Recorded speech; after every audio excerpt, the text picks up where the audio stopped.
off with Rob today about the 99 199 issue from last week. Like, I just don't get how he is still employed. We got to talk to ownership about that one. The Smiley Show, only on SportsGrid.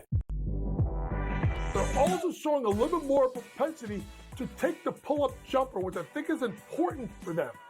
Aiden Holloway's been better. Brant Nelson's staying out of foul trouble. Clifford Murray is attacking the offensive boards and being the defensive threat that they need. If Alabama can defend, and they make a run, and they win the SEC tournament, I think they're the fourth number one seed. Betting above the rim, only on SportsGrid.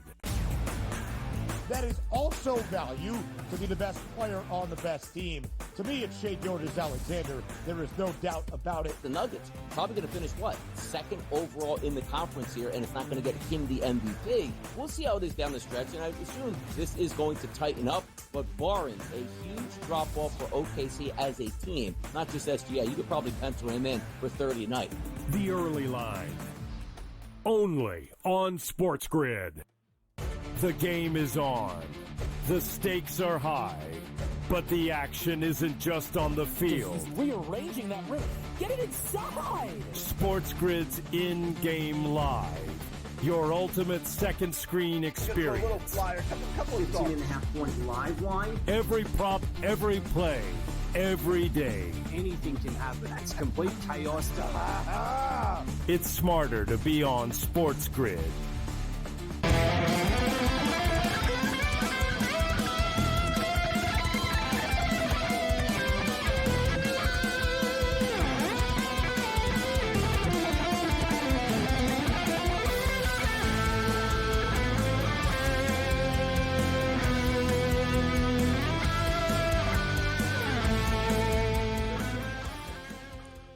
Let's roll. This is SportsRage. I am Gabriel Morency. The pitch, the players, the hustlers, the people that bust them, and everybody else in between. Let's do this thing. The Wicked Wednesday has begun, and it really is jam-packed tonight. We're locked and loaded. We got special programming tomorrow night and Friday night on the grid, the Sweet 16 live from the studios. There will be no SportsRage tomorrow night or Friday night. So, in other words, we got a ton of picks to get to this evening. And, oh, yeah, Major League Baseball resumes once again. Opening day, Major League Baseball. Let's roll. We've got numbers. We've got futures. We've got bets. We've got props. We've got everything else in between. We're ready to go as far as Major League Baseball is concerned. We've got action going on here tonight. NIT action. Loyola Chicago gets it done. They cover the number against Kent State. Game goes under the number. Illinois State wins the CBI. And we got a pretty good one going on right now with UAB and UC Irvine in the NIT. UAB are like 4-point underdogs. They're up by 5 right now. UAB are up 36-31 on the Anteaters. UAB are currently laying 3.5 in the game. Total 148.5. NBA basketball, well, we all know the deal with the NBA. Let's just get to the playoffs so we don't know who's playing and what's the deal. Oh, no, he's out. And big story in the NBA today. We should note there was a lot of talk about Jason Tatum, whether he was going to be out tonight. And Jason Tatum is going to be out tonight. So we got the Boston Celtics and the Phoenix Suns. Celtics laying 5.5 in the game. Total is 221. I guess it's really 6, whatever. It's like the in-game number getting ready to tip off here. So Boston on the road tonight against the Phoenix Suns. I've got action on UAB. And I ended up pulling the trigger on the over as well in this game. So we've got our eye on the NIT, and we've got a lot of baseball bets. We're locked and loaded. We've got a lot of baseball bets to get to. NHL hockey. The Vancouver Canucks and the New York Islanders both battling and fighting for their playoff lives on a game-by-game basis. Playing right now at Belmont Park, 4-2 for the Vancouver Canucks. Road team getting it done. The Canucks, a banged-up Canuck team at that. I've told you guys, though, we talk a lot about the Canucks on this show, obviously, and, you know, they play when we're on all the time, right? So, and plus I am here, right? But that's the thing with the Canucks, man. Like, they're really frustrating. Like, they'll lose a couple of games, and you think, man, this team just doesn't have it, and there's something wrong with them. And we hear about the drama on a daily basis in the room and contracts, and there's always something with this team. And then every time you're like, yeah, this team's done. boom, right? They win a couple of games that they're not supposed to win, and they pull you right back in. Every time you think it's over, they pull you right back into like, well, you know what? Maybe if they go on a run now. Maybe if they go on a run. But it's 4-2 for Vancouver. The game has gone over to 5.5. Dallas and Edmonton. This is a game, I've been looking forward to this game just from a betting perspective today. There's no Leon Draisaitl, and there's no Connor McDavid. It doesn't happen often, actually. It's pretty crazy. So the Oilers are coming off a win against the Seattle Kraken. They won on Saturday 5-4 against the Kraken. How about this? You talk about the NBA and guys being out all the time.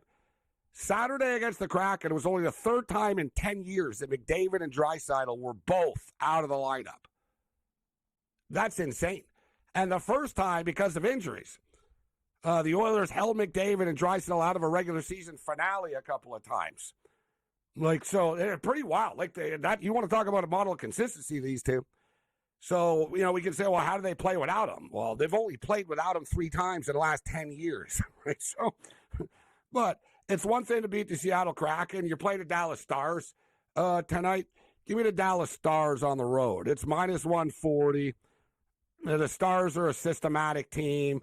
The Edmonton Oilers. Players have stepped up. Nugent Hopkins has looked good for the Oilers. And some of the guys have stepped up, and they're trying to paint a rosy picture about how this is a good thing because other guys are stepping up right now, and it's going to give them confidence that they're playing without McDavid and Draisaitl and all that. But, it seems to me, we're just talking about Vancouver, it seems to me like Edmonton are not, they're kind of a fade, aren't they? You know what I mean? They made the Stanley Cup Finals last year, but I don't get the feeling that, there's something about to come here. The tide is about to turn, and the Edmonton Oilers are going to go on a big run. It kind of feels like the wheels are falling off a little bit. And as good as the Four Nations was, and it was extremely enjoyable, in hindsight, let's look back on this. Matthew Tkachuk is out, right? Quinn Hughes has been hurt all the way through it.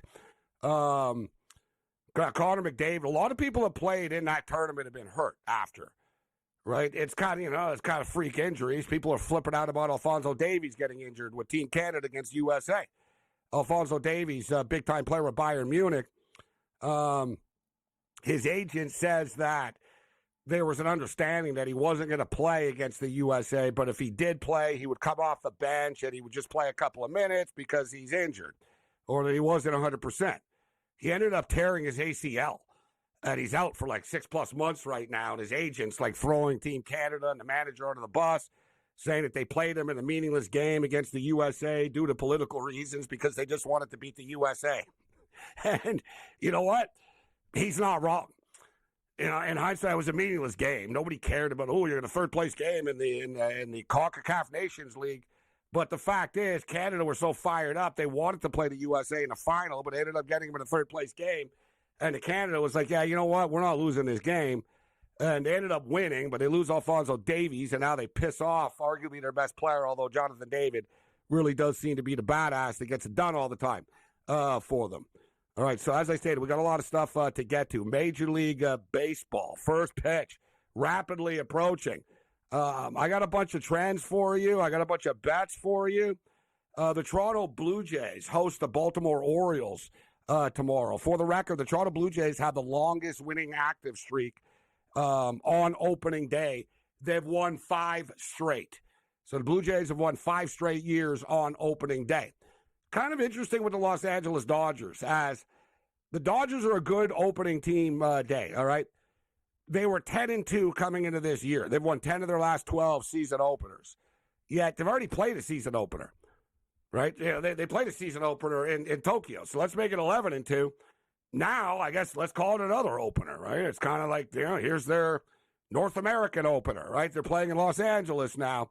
So it's kind of another opener here, but the Dodgers 11-2 in their last 13 season openers, which is a strong trend right there.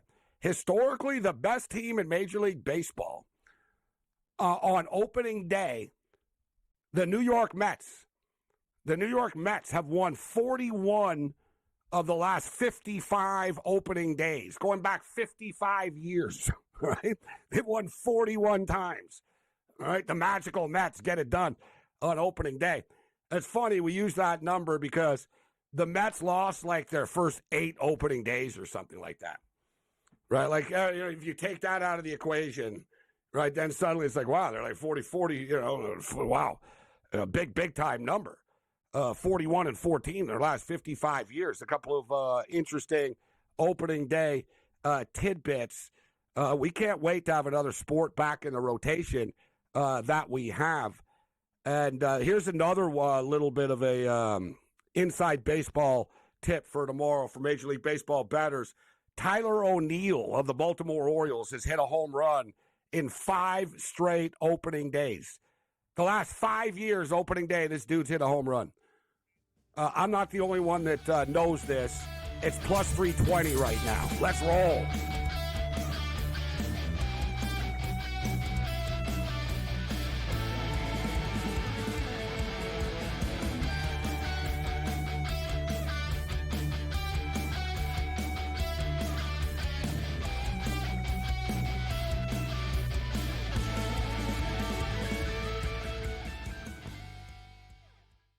So my team didn't win this weekend, but I still did with this app that's taking over the game. Sports Millions Pick'em lets you make quick and easy predictions. Pick your favorite players, go higher or lower, and you can still win big even if your team loses.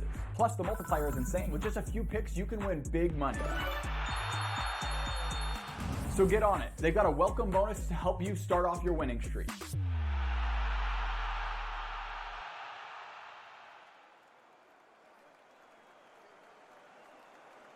Anyone that's been to a sporting event, the atmosphere before a game, I think Game Time Decisions has that same exact atmosphere. This is our arena. This is what we do. There is going to be an energy to Game Time Decisions that you will feel night in and night out. The excitement you get when you lock your bets in, when you're figuring out what you want to do, we can zone in on the biggest games each night. I want this to be the place that people come to before the game starts so they feel as ready as possible to lock in their cards. We are going to hit every single one of those markets that you need to know about. We're going to go through every single thing, and I've got a great team behind me that's going to help me get the job done. There is not going to be a better place, I promise you, than Game Time Decisions to get that new information, react to it, and be able to then bet accordingly. We will have everything at our disposal, and we will use that to our advantage. I'm Kevin Walsh. Tune into Game Time Decisions from 6 to 8 p.m. Eastern on SportsGrid.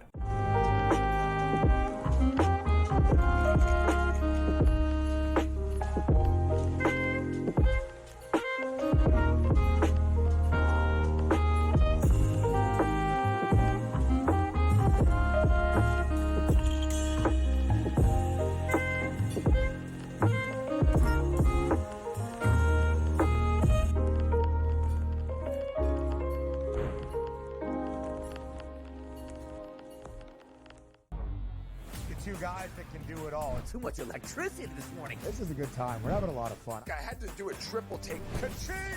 Why?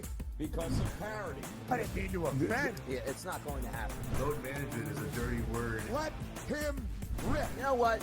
Circumstances provide the results. What? How do you do this one? Oh, Donnie, you got such a good show there. A network that is booming. The Early Line, only on SportsGrid.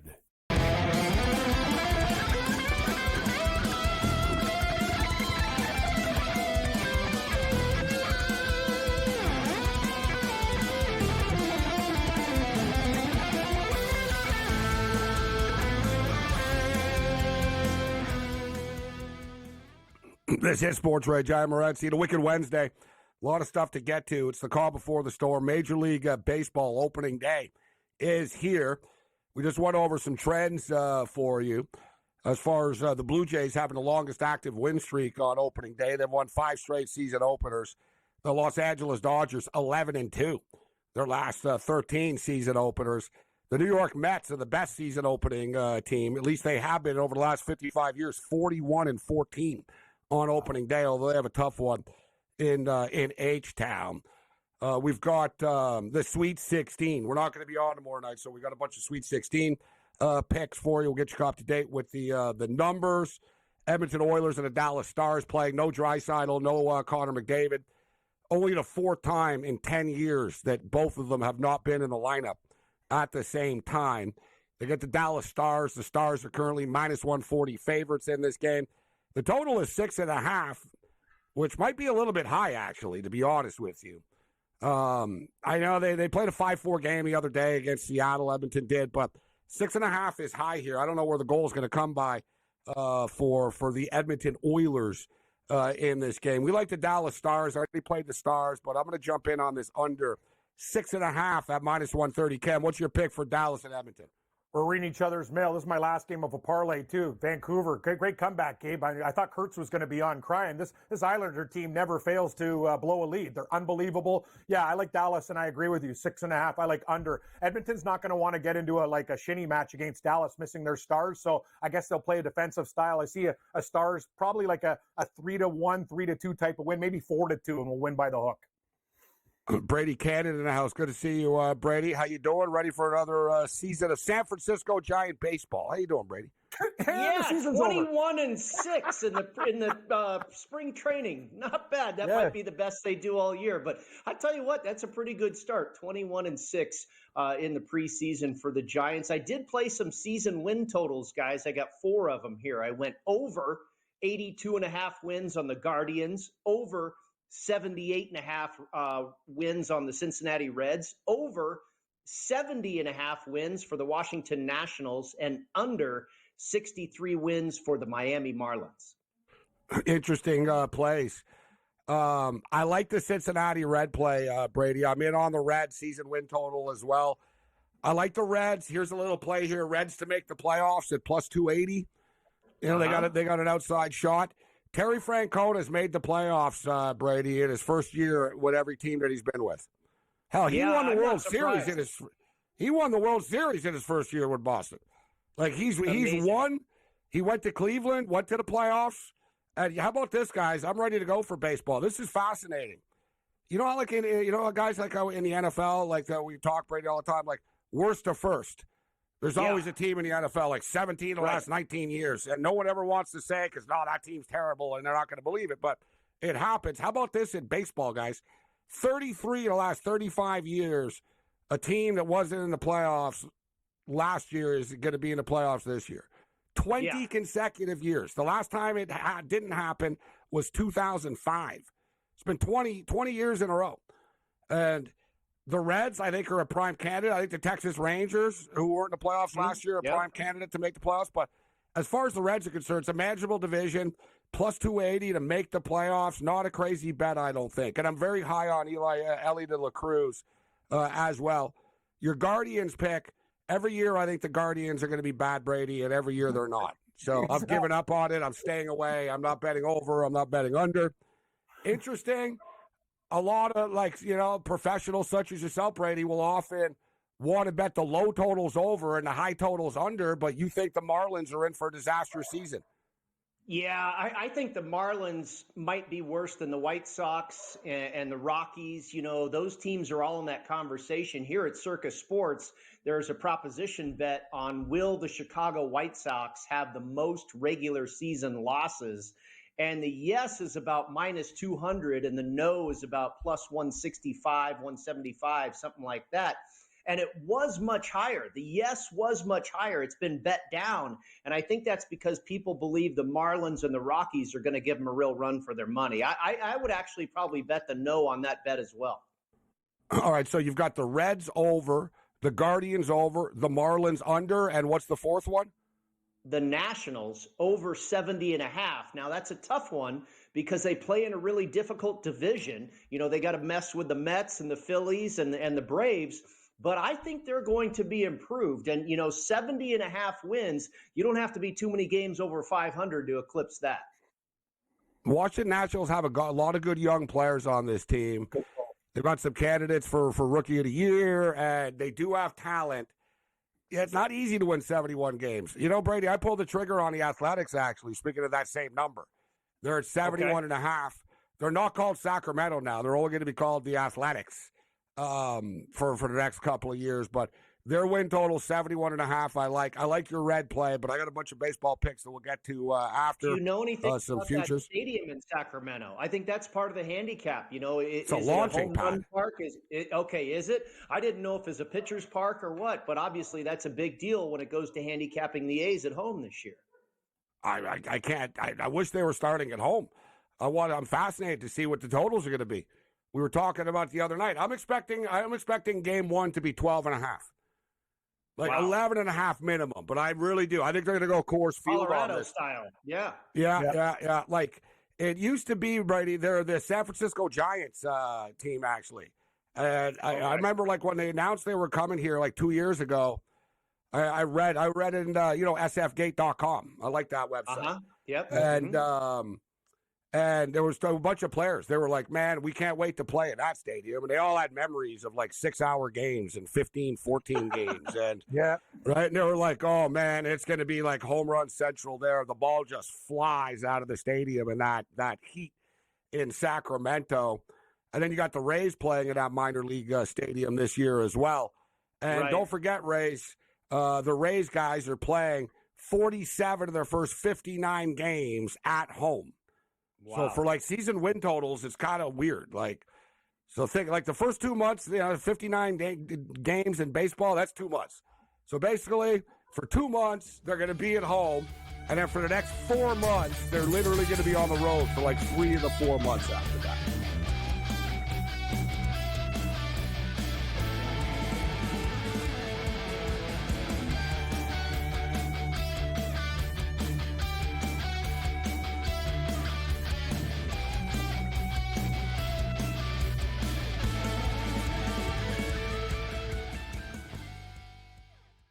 The Eagles got it done.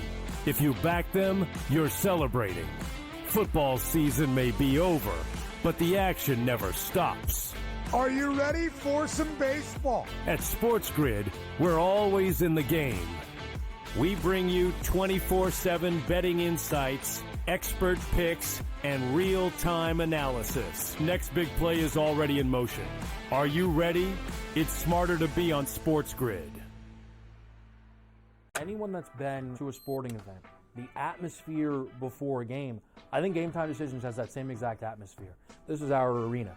This is what we do. There is going to be an energy to Game Time Decisions that you will feel night in and night out. The excitement you get when you lock your bets in, when you're figuring out what you want to do, we can zone in on the biggest games each night. I want this to be the place that people come to before the games start so they feel as ready as possible to lock in their cards. We are going to hit every single one of those markets that you need to know about. We're going to go through every single thing, and I've got a great team behind me that's going to help me get the job done. There is not going to be a better place, I promise you, than Game Time Decisions to get that new information, react to it, and be able to then bet accordingly. We will have everything at our disposal, and we will use that to our advantage.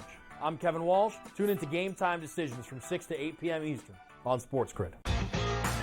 Is that kind of helpful when it comes to preparing for a major? Is that you're just like 1 foot in front of you at this point? Ideally come to a place here at Bay Hill where I've had good success in the past. I've only played it the last 21, 2, 3, and 4. So, but I've played it well, and I really like that we're heading there with where I'm at right now. I think it's going to tell me a lot. The Smiley Show, only on SportsGrid.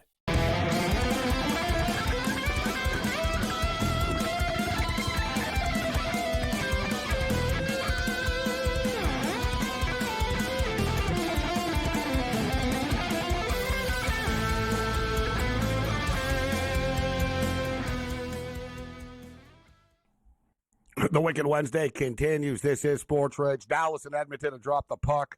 Boston and Anaheim are playing right now at the Pond. Still scoreless, 9 minutes in right now. NBA basketball. Celtics up 23-14 on Phoenix. And the Nuggets are now up 76-72 on the Bucks. Of course, Dame Lillard's going to be out for the rest of the year. We wish Lillard the best. The big news from the NBA today was LeBron James and his interview with my boy Pat McAfee today. That really shook the world up. We'll get to that later. as a LeBron was just dropping bombs on people and didn't come across as the nicest guy in the world. Although credit to Pat McAfee for getting LeBron to act like it was pretty wild. Like LeBron was acting, I guess, you sort of saw the real LeBron James a bit. Like there was no filter. Like there was no, Pat would ask him something and LeBron would just go on a diatribe and start throwing people under the bus. Very Michael Jordan-ish, actually, in a way. We'll get to the golf, but one of my, if people watch, if you guys don't know at home here, look up Michael Jordan's Hall of Fame speech. And it turned into Michael Jordan's grievances in life speech. He basically started ripping just everybody, everybody in his life. It was just it was the most negative Hall of Fame speech ever. Basically people were just after wow, okay, are you done yet? Okay, I guess you don't like us very much. And Jordan, short of Jordan just setting the stage on fire when he walked off. The only person he was nice to was his mother. But nevertheless, so Brady, I wanted to ask you about the TGL if you were watching it. I don't know if you saw my tweets, but I was really into it the last two nights. I bet on Atlanta to win the championship. I didn't bet on the matches. I bet on the series. So I took Atlanta minus 135 or whatever to win the series. And super entertaining. I was glued to it. I wasn't even flicking around. I was watching it. I had the sound up. I actually screamed out, "Oh my effing God!"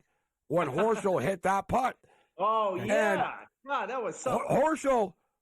Horschel said after, I blacked out. It was so big to him, it was as big as winning any tournament. Now I know Horschel's never won a major before, but you could see after, bro, Xander Schauffele was rattled, that they lost, about how they handled the hammer and that was some intense, really fun stuff. That really ended on a bang. Smash success, year one TGO. Yeah, I thought it was great, and I'm glad you enjoyed it. That's promising. You're obviously a huge sports fan, but, I want to buy a team. You're not as... TGL Junior. Yeah, there's another league.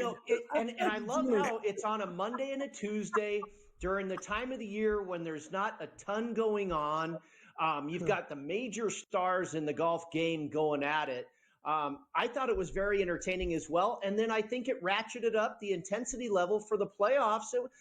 Job well done, man. I got to tip my cap. I keep going back. What amazed me the most was the technology of the darn thing. The way they can change the contour of the green and make a new hole every single time is just absolutely wild. I think it's only going to get better, Gabe. I think the simulator will get better. I think the technology will get better. They'll probably tweak some rules. I think we'll have an even more exciting season next year. A lot of people wondered, even people who didn't watch are what, you're betting on that video? How does it even work? It's well, watch it and you figure out how to see how it works. Yeah. But I'd love to play golf. I like to get drunk and give me 2 hours in that place with the simulator and the greens and the bunker and everything in there. I'm sure they have the experiences. They're going to make some money, man. People will pay big money to play all over the place. It's one of the biggest growing sports in the country is indoor simulator golf. They're everywhere. There's 8 of them here in Las Vegas. They just opened up a huge one by me, Brady. It's one of the best ones in Canada, right down the street, Gabe. It's crazy. Yeah. And there's gambling ones now too, where you can bet with your friends and closest to the pin. That's great. It's so much different than a typical, 5-hour commitment to go play a real golf course. But like you said, you go have a few drinks, you hit a few balls with your buddies. It's social, and it takes you 2 hours or whatever. It's really a new wave in the game of golf, and I think overall it's great for the game of golf in general. I was saying we need more teams. Right, I said, I've been saying this for a month. I'd like to see a Canadian team: Pendrith, Hadwin, there you go. Taylor. Connors. That'd be a fun unit. I'd like to see some women playing in this as well. But then I dug in a little bit to how much a team costs. It's $50 million. Oh, I want to buy a team.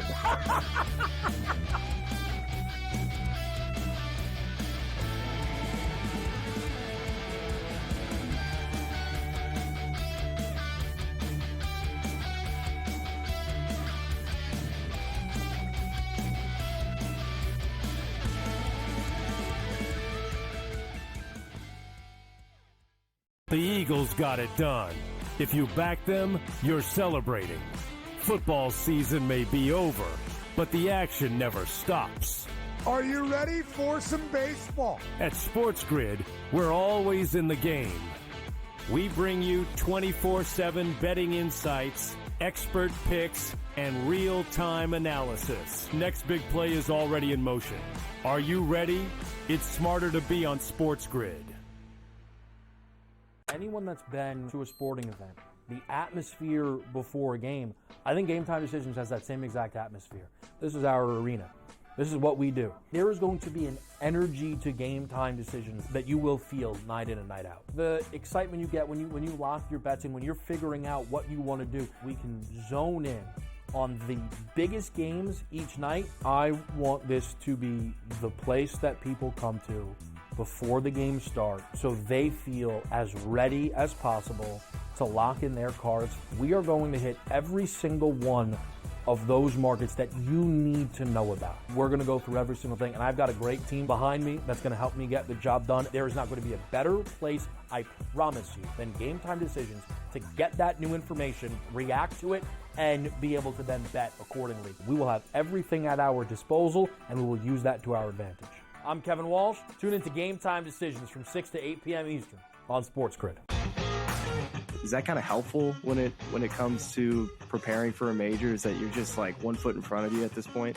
Ideally come to a place here at Bay Hill where I've had good success in the past. I've only played it the last 21, 2, 3, and 4. So, but I've played it well, and I really liked it that we're heading there with where I'm at right now. I think it's going to tell me a lot. The Smiley Show, only on SportsGrid.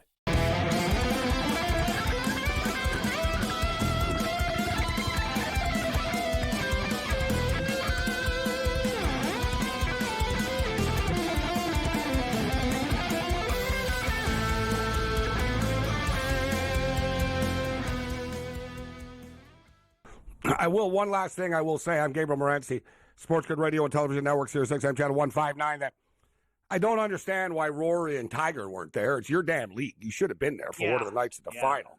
Good call. I would agree. Right. Yeah. I don't get it. Like, like Rory, okay, you know what I mean? You're Mr. Winner. You didn't even play. Why weren't you there? That was strange. And Tiger, I guess, is too busy with Don Jr.'s ex-wife right now to show up. Right. So, but still, it was like, dude, all right, you got a relationship. Call. Yeah, I didn't it's even your think league. of that. Like, and I think it crossed my mind for a second, and then I just kind of brushed it off. But you're right. Why weren't they there? They should have been Rory, celebrating though, that. like Tiger's mom passed away. He's got things going on. His kid just won a state championship. He's hurt too. He's missing the Masters. He's injured. I'm with you on Rory. How long are we going to give him the pass on his mom, though? Hasn't it been a couple months already? I mean, come on. No, you're right, Brady. You're right. No, you move on. I'm just saying there's a lot of things. This guy's kid's in like a state champion in soccer. I don't know. Don't get me started, Brady. I used to get mad. I used to get mad about that, like Jim Nantz. On the 7th anniversary of Earl passing away, Tiger heroically is playing golf today. And I'm like, he's not the only one whose dad has died there, Jim. Settle down, all right? Like, that's a good point. You're going to hear about Earl. He's thinking about LeBron, he's thinking about Earl right now. Earl. I'm like, we get it, bro. We know, all right? Like, I don't know why I'm softening up on Tiger. It's like you and LeBron. I don't get it. I used to be the guy who's not going to win more majors and stuff, and now I'm kind of like, I don't know. But Rory should have been like, there. leave him alone. Yeah, leave Tiger alone. No wonder he pulled out of the Masters. His mom died like 3 months ago. He's got family things going on, but Rory's now we're fine. all jerks. Now we're the jerks. All right. Who do you like, Brady, in the Houston Open?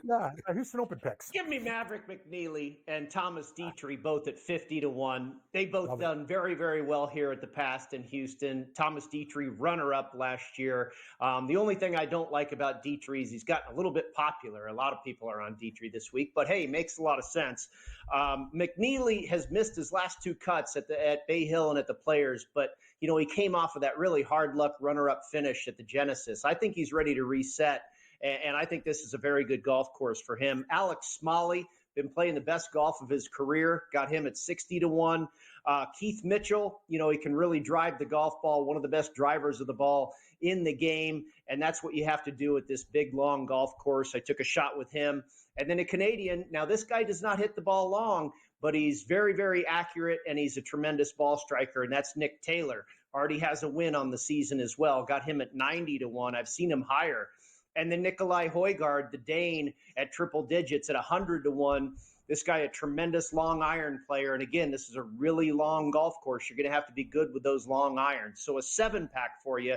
McNeely, Dietrich, Smalley, Mitchell, Taylor, and Højgaard. And I forgot Harris English, who we hit earlier this year at Torrey Pines. I'm going back to the well on Harris English. I think he can do well here as well. I got him at 80-1. All right, great stuff, Brady. We'll get Cam's picks. I want to ask you about a Longhorn who has played well in Texas before.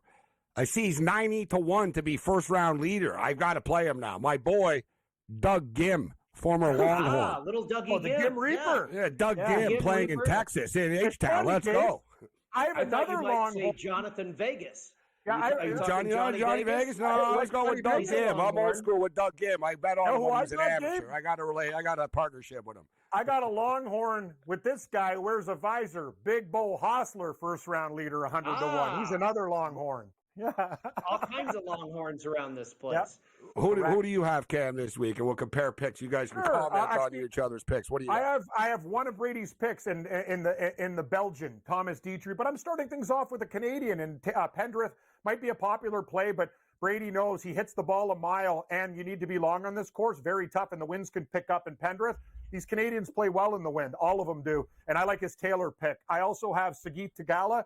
Brady, he's not in good form, but you know what? You're getting this guy at 50-1 in a weekend field other than Rory and Scheffler. And let's remember one thing. Rory's never played this course before, and Scheffler, he wants to tune up for Augusta. That's the number one priority. Jacob Bridgman, I had him last week. He finished third and broke my heart, but I'm going back to him. Brady has Dietrich. I'm on Gracerman. A lot of the golf guys say fade him this week. I disagree. I think he'll be fine at 68-1. And I have a big bomb for you, Brady. Little sprinkle on Sam Ryder's on the Storm, 140-1. If he keeps that driver straight, he could play well. But I love your picks, by the way. And I might add Nick Taylor. That's a great price.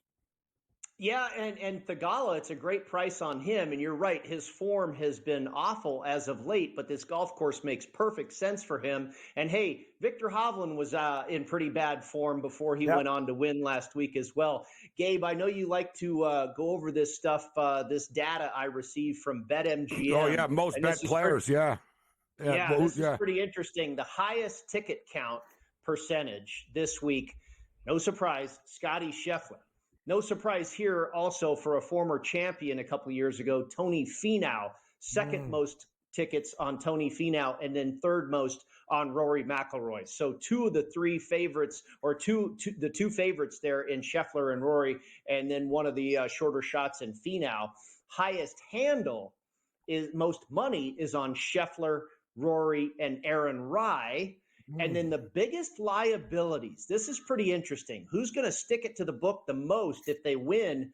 Aldrich Potgieter, the big hitter who almost got it done in Mexico, Aaron Rai, and Scotty Scheffler. Rai I could see, but I really don't think any three of those guys are going to win. I like Rai for a top 10 and 20, Brady. I'm not sure if he can close the door, but he actually has a great track record here. Yep. I'm going to play Sahith Tagala as well for top 20. I guess, why not sprinkle for the win? Yeah, I want to sprinkle for the win. But as far as Scheffler is concerned, I assume he won't play in the Valero next week, right? So this will be his last dance before the – So wouldn't he like to get a win? What's your opinion? Let's talk about the so-called number one player in the world right now. If he's in the hunt on Saturday night, he's got the teeth of a champion. If he's in the hunt on Saturday night, he's going to go for it. But I wouldn't be surprised if he missed the cut. I shouldn't say that. I'd be surprised if he missed the cut, but – that's pretty bold. Wow. Yeah, that's very bold. But you've seen that out of a lot of guys in these tune-up weeks before. Yeah, he might not care, right? Right. It's like a team before the NCAA tournament. Some coaches, it's like, whatever, dude. I got the Masters in 2 weeks. I don't even want to play for 4 days here. This is a good week to fade those guys because they're the two chalk, and then the 3-hole is Aaron Rai. And let's remember, Rory's never played this course before. Scheffler's thinking about the big picture. Another green jacket. He's hosting the Masters dinner. This is just one of these things. Work on a couple flaws in your game, and it's hard to win at a course that you're playing for the first time. So Tagala, Fina, all these other guys, we got great numbers on these guys this week, Brady, because I don't think the chalk actually, You know what I mean? Like this, you can make a case to fade them this week. That's what I'm trying to say. Rory's just looking to stay fresh. He's the hottest player in the world right now. He just won the Players' Championship. Right. He doesn't need this golf tournament. Scotty and Rory are going to play this week, and then they're off next week, and then everybody else comes next week. We got a bunch of stars in the field next week in San Antonio. You'll have Morikawa and Thomas, I believe. We're going to have a deeper field next week. We just won't have the two big headliners in Rory and Scotty. Brady Cannon in the house with us. Brady, before we get you out of here, Russell Wilson to the New York Giants, buying or selling, and I couldn't believe what I saw. Listen, I've been in basketball mode. I got like 20 baseball futures. I got to buy. It's gonna take me all night just to get these damn bets in tonight. But they had 3.5 for the New York Giants. I know the Giants suck, Brady, but 3.5 wins for the Giants. Now it's popped to 4.5. I understand in some spots. What's your take on the Giants and Wilson? I mean, it's kind of the same feeling I have about Aaron Rodgers. I just don't. I don't know. I don't think Wilson was that bad last year. He certainly led the Steelers to a few very good victories. I think you could argue he was better than Aaron Rodgers, but I don't think they have a bad quarterback room with Jameis Winston and Russell Wilson. It's almost like Justin Fields and Wilson, and that worked out okay for the Steelers. They fell off a cliff at the end of the year, but boy, they got off to a hot start. If the Giants go over 4.5 wins, then I guess you say it's a success. Yeah, not to Giant fans, it won't be. No. Thanks, Brady.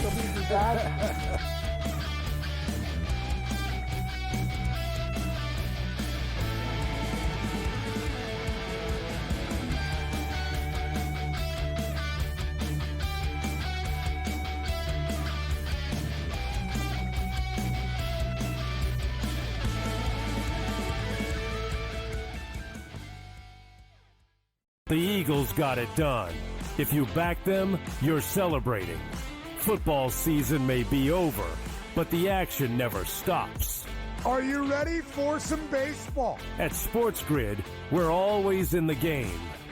We bring you 24/7 betting insights, expert picks, and real-time analysis. Next big play is already in motion. Are you ready? It's smarter to be on SportsGrid. Anyone that's been to a sporting event, the atmosphere before a game, I think Game Time Decisions has that same exact atmosphere. This is our arena. This is what we do. There is going to be an energy to Game Time Decisions that you will feel night in and night out. The excitement you get when you lock your bets in, when you're figuring out what you want to do, we can zone in on the biggest games each night. I want this to be the place that people come to before the games start so they feel as ready as possible to lock in their cards. We are going to hit every single one of those markets that you need to know about. We're going to go through every single thing, and I've got a great team behind me that's going to help me get the job done. There is not going to be a better place, I promise you, than Game Time Decisions to get that new information, react to it, and be able to then bet accordingly. We will have everything at our disposal, and we will use that to our advantage. I'm Kevin Walsh. Tune into Game Time Decisions from 6 to 8 p.m. Eastern on SportsGrid. Is that kind of helpful when it comes to preparing for a major? Is that you're just like 1 foot in front of you at this point? Ideally come to a place here at Bay Hill where I've had good success in the past. I've only played it the last 21, 2, 3, and 4. But I've played it well, and I really liked it that we're heading there with where I'm at right now. I think it's going to tell me a lot. The Smiley Show, only on SportsGrid.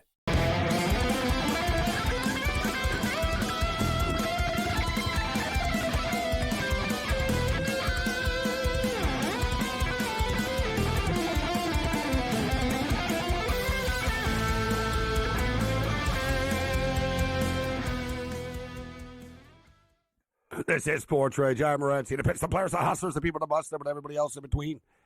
Sirius XM, channel 159, SportsGrid Radio and Television Network. We got a jam-packed show tonight. Let's bring in a man. We've known him for years, actually. He's been on in the past, but, different time zones. Although we have a lot of guests on in the from the Pacific time zones and in Asia. Paul Bovey, actually, routinely joins us from the Philippines. Let's bring in Jesse Schul right now. Wager Talk in the house. Mr. Wonderful, we'll call him. What's going on, Jesse? How you doing? Good morning, guys. I'd like to say good morning, Vietnam. Not quite Vietnam, but close enough. I'm in Thailand. But yeah, I used to live down the road from you, Gabe, in Richmond in 2020 to 2022. I was in Richmond. I'm looking forward to the start of the BC Lion. It's sort of getting a little warmer here now. You know, Vancouver in the summertime really is legit. It's a lot of fun. And so is baseball season. And Jesse's a big baseball handicapper. I know you love baseball. But before we get to some games and whatever futures and everything, baseball season, everybody has been talking about the new ballpark foods that are upon us right now. And there's a couple that I wanted to share. The Toronto Blue Jays just unleashed a new one. They're going to debut tomorrow, actually, if we can. Greg Frank, roll it. Let's go to the best of X, ballpark food style.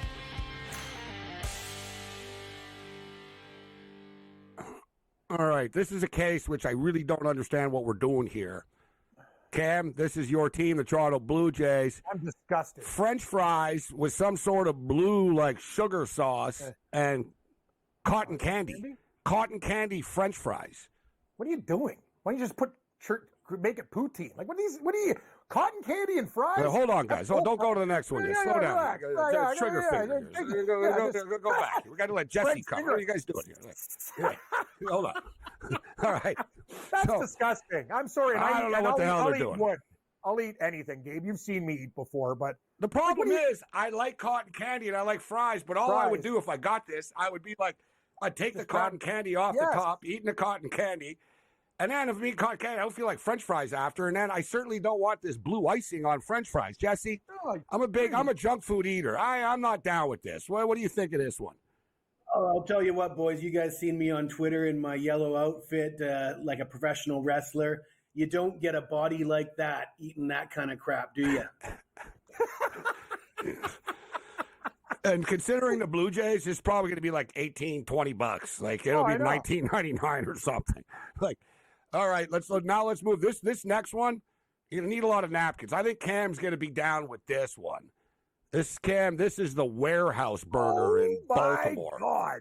What the hell's in that? Is that calamari? Like, you're a burger connoisseur. What do you think? What do you think of that one? Funny, actually, I had a double burger today too, and it was not that big, but it was big.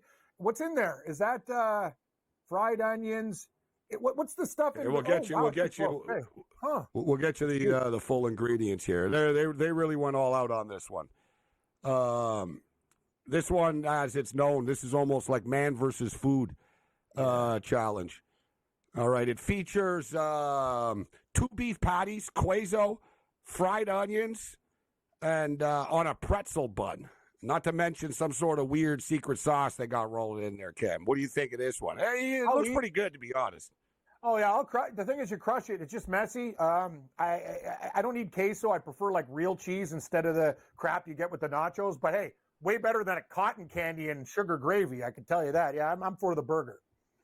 Jesse, Warehouse Burger, you pack on some calories with this one. I like the pretzel bun as well on top of it. Yeah, it's nice. Nice touch. You know, I wouldn't eat most of these ballpark foods. I'm a real fussy guy when it comes to what I put in my mouth. I don't eat junk food, but I would eat that Warehouse Burger. That, there's nothing too terrible in that, in my opinion. All right, so this last one, Cam, Polish Cannonballs, Pittsburgh Pirates. I like Polish Cannonballs.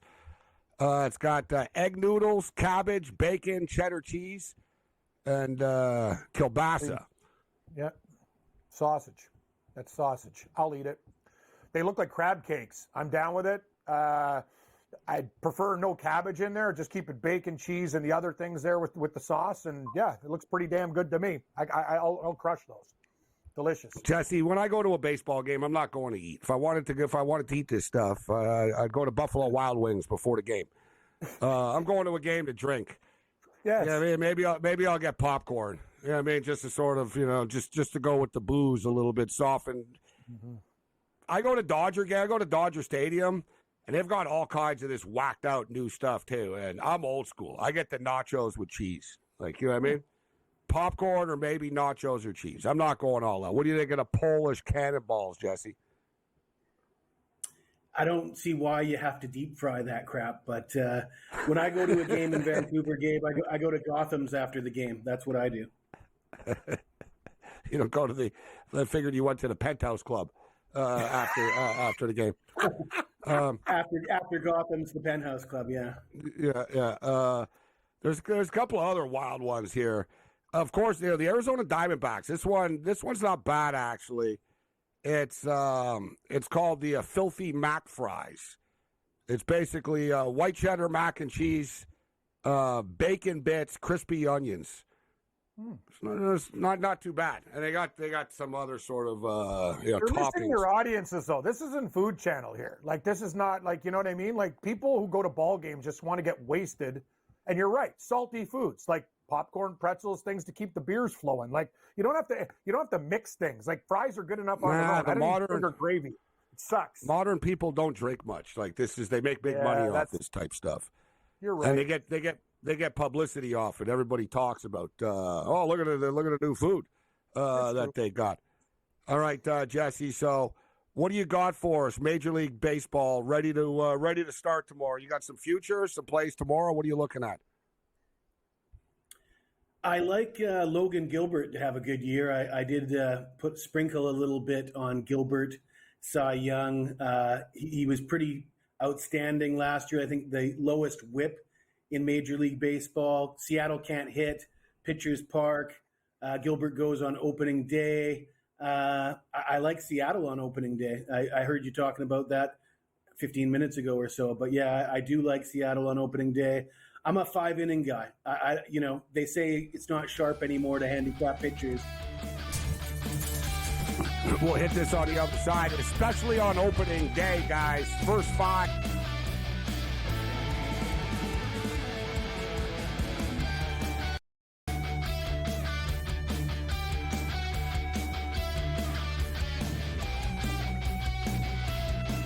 The Eagles got it done. If you back them, you're celebrating. Football season may be over, but the action never stops.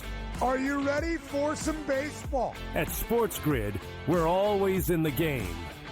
We bring you 24/7 betting insights, expert picks, and real-time analysis. Next big play is already in motion. Are you ready? It's smarter to be on SportsGrid. Anyone that's been to a sporting event, the atmosphere before a game, I think Game Time Decisions has that same exact atmosphere. This is our arena. This is what we do. There is going to be an energy to Game Time Decisions that you will feel night in and night out. The excitement you get when you lock your bets in, when you're figuring out what you want to do, we can zone in on the biggest games each night. I want this to be the place that people come to before the games start so they feel as ready as possible to lock in their cards. We are going to hit every single one of those markets that you need to know about. We're going to go through every single thing, and I've got a great team behind me that's going to help me get the job done. There is not going to be a better place, I promise you, than Game Time Decisions to get that new information, react to it, and be able to then bet accordingly. We will have everything at our disposal, and we will use that to our advantage. I'm Kevin Walsh. Tune into Game Time Decisions from 6 to 8 p.m. Eastern on SportsGrid. Is that kind of helpful when it comes to preparing for a major? Is that you're just like 1 foot in front of you at this point? Ideally come to a place here at Bay Hill where I've had good success in the past. I've only played it the last 21, 2, 3, and 4. But I've played it well, and I really liked it that we're heading there with where I'm at right now. I think it's going to tell me a lot. The Smiley Show, only on SportsGrid.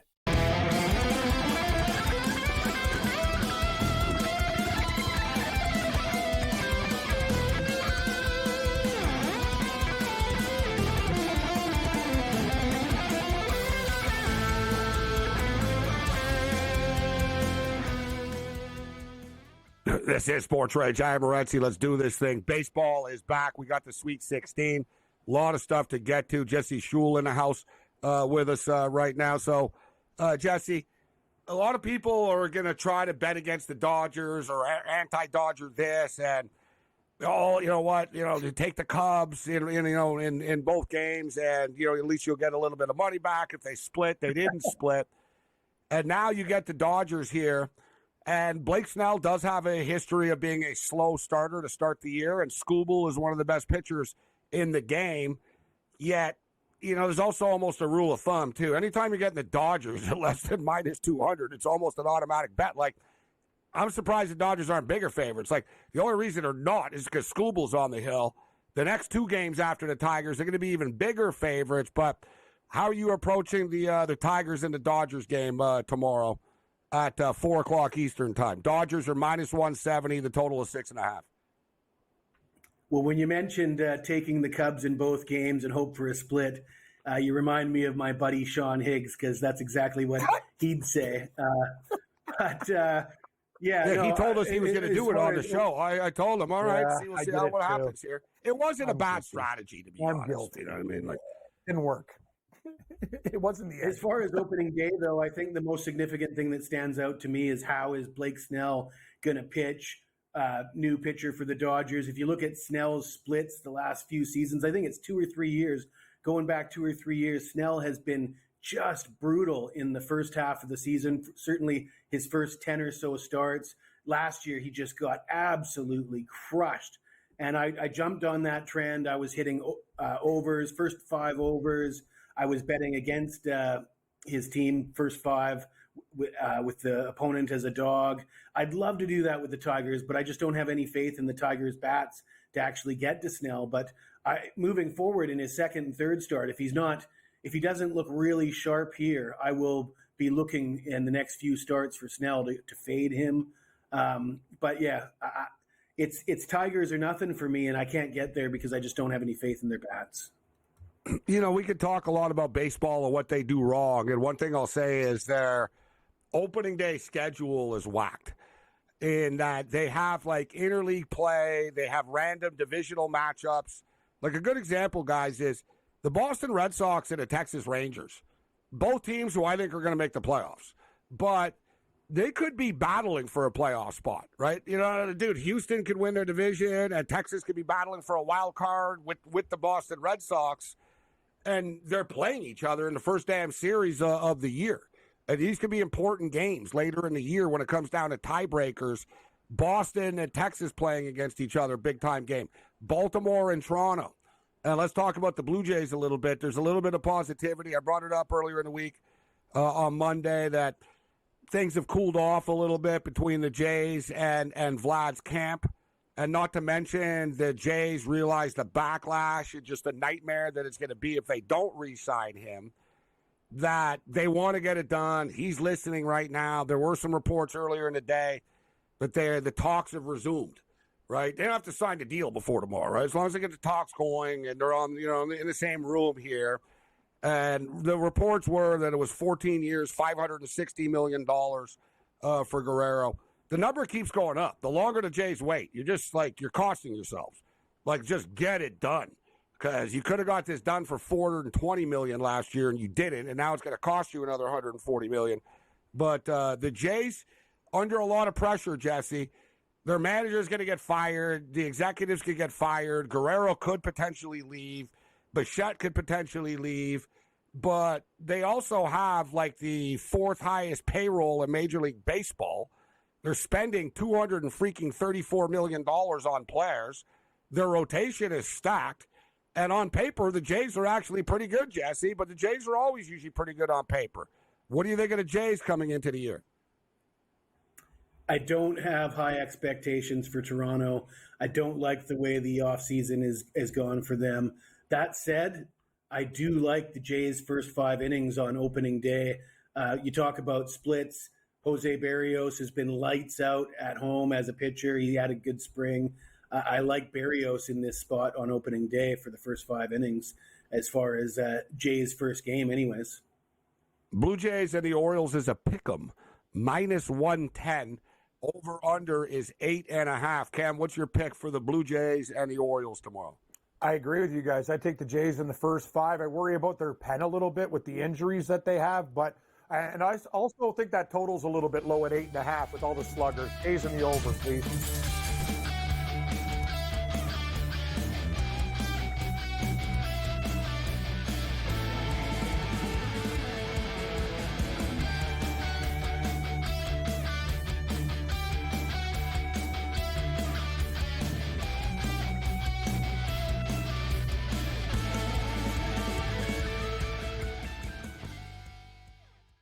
The Eagles got it done. If you back them, you're celebrating. Football season may be over, but the action never stops. Are you ready for some baseball? At SportsGrid, we're always in the game. We bring you 24/7 betting insights, expert picks, and real-time analysis. Next big play is already in motion. Are you ready? It's smarter to be on SportsGrid. Anyone that's been to a sporting event, the atmosphere before a game, I think Game Time Decisions has that same exact atmosphere. This is our arena. This is what we do. There is going to be an energy to Game Time Decisions that you will feel night in and night out. The excitement you get when you lock your bets in, when you're figuring out what you want to do, we can zone in on the biggest games each night. I want this to be the place that people come to before the games start so they feel as ready as possible to lock in their cards. We are going to hit every single one of those markets that you need to know about. We're going to go through every single thing, and I've got a great team behind me that's going to help me get the job done. There is not going to be a better place, I promise you, than Game Time Decisions to get that new information, react to it, and be able to then bet accordingly. We will have everything at our disposal, and we will use that to our advantage. I'm Kevin Walsh. Tune into Game Time Decisions from 6 to 8 p.m. Eastern on SportsGrid. Is that kind of helpful when it comes to preparing for a major? Is that you're just like 1 foot in front of you at this point? Ideally come to a place here at Bay Hill where I've had good success in the past. I've only played it the last 21, 2, 3, and 4. So, but I've played it well, and I really liked it that we're heading there with where I'm at right now. I think it's going to tell me a lot. The Smiley Show, only on SportsGrid.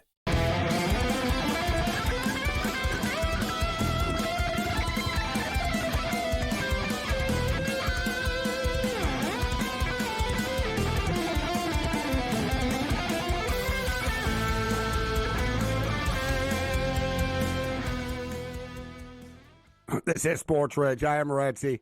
UAB up 67-64 on UC Irvine right now. I'm actually on the Blazers plus the points. Irvine just hit a 3. So it's 67-67. I would say I wouldn't mind overtime because I got the over as well, but then I could lose UAB, so whatever.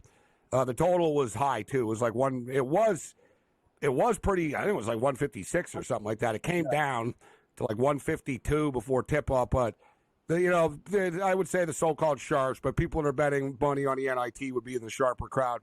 And they did bet the under, and it hasn't really ever flirted with getting over the number right now. 67-67. I got a bunch of baseball future bets for you that we'll share in a couple of minutes. Let's get to the Sweet 16 with Jesse. Jesse, first game up is Bama and BYU. No line movement with this game throughout the week. It's been 5.5, and that total's just sitting there at 175.5, scaring some people off, and others are running, saying, you know what? I'm betting you can't bet the under of this game. What's your opinion on this? Do you think that it gets there? 175.5. We need a pretty clean ride to get there. So real quick, you mentioned that NIT game. I got under 160.5 game. So that got the sharps hit that hard, that total. Wow. And it closed to like 152. I didn't know the exact number. I thought it was like 156. I thought I saw it last night at 157.5 or something. But wow, you got a good number there. And yeah, it's starting to tighten up right now, right? I mean, they're moving on in this tournament. These teams get a little bit tired as well. But so what do you think about BYU and Bama tomorrow? Very high number at 175.5. I mean, it makes sense. You look at the metrics. BYU led the Big 12 in field goal percentage. They're a really good shooting team. I think they're a live dog, to be honest with you. As far as 175.5, you're not going to catch me betting on NCAA tournament games over on numbers that high. I'm more inclined to go with the under. I'm not interested in this total, though, as far as betting it myself. I'd be more interested in taking BYU as the dog. And overall, I will say that I think there's a little bit of recency bias with people liking the overs more, specifically after seeing that last Florida game when I think they scored like 20 points in the last 45 seconds at the free throw line. And I've heard ever since that game, the last 4 or 5 days, I've heard guys saying, oh, they're going to score so many points at the end of the game with the free throws. Well, yeah, sometimes they will, sometimes they won't. You can't count on that.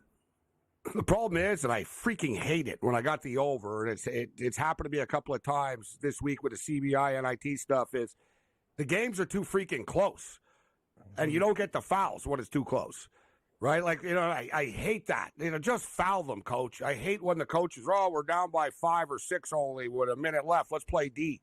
It's like, bro, they're just going to kill 30 seconds off, and we're going to end up fouling them at the end of the shot clock anyways. So let's just foul them now. It happened tonight, actually, in the Kent State game against Loyola Chicago. The over could have got there, but Kent State tapped out. They literally stopped fouling. They were down by 10, and they kind of quit with a minute left. They were like, all right, stop fouling. It's like, guys, you're only down by 10. It was pretty frustrating, actually. The Twitter blew up about that earlier. Maryland and Florida, this total is 157. Right, this is a strange game here. I think Florida, we're going to dial it up a notch now against Maryland. I'm not really scared of the 6. I think Florida going to cover the number, but I don't have a strong opinion on the total of 157. What's your take on the Terps and the Gators? I like Florida. There's no way I'm stepping in front of Florida. I did put out a future on them to win the SEC tournament. I think they're sort of flying on it for a team with the record that they have and their Ken Palm ranking. Everybody's talking about Auburn and Alabama and Duke. Not a lot of people showing enough love to Florida, I don't think.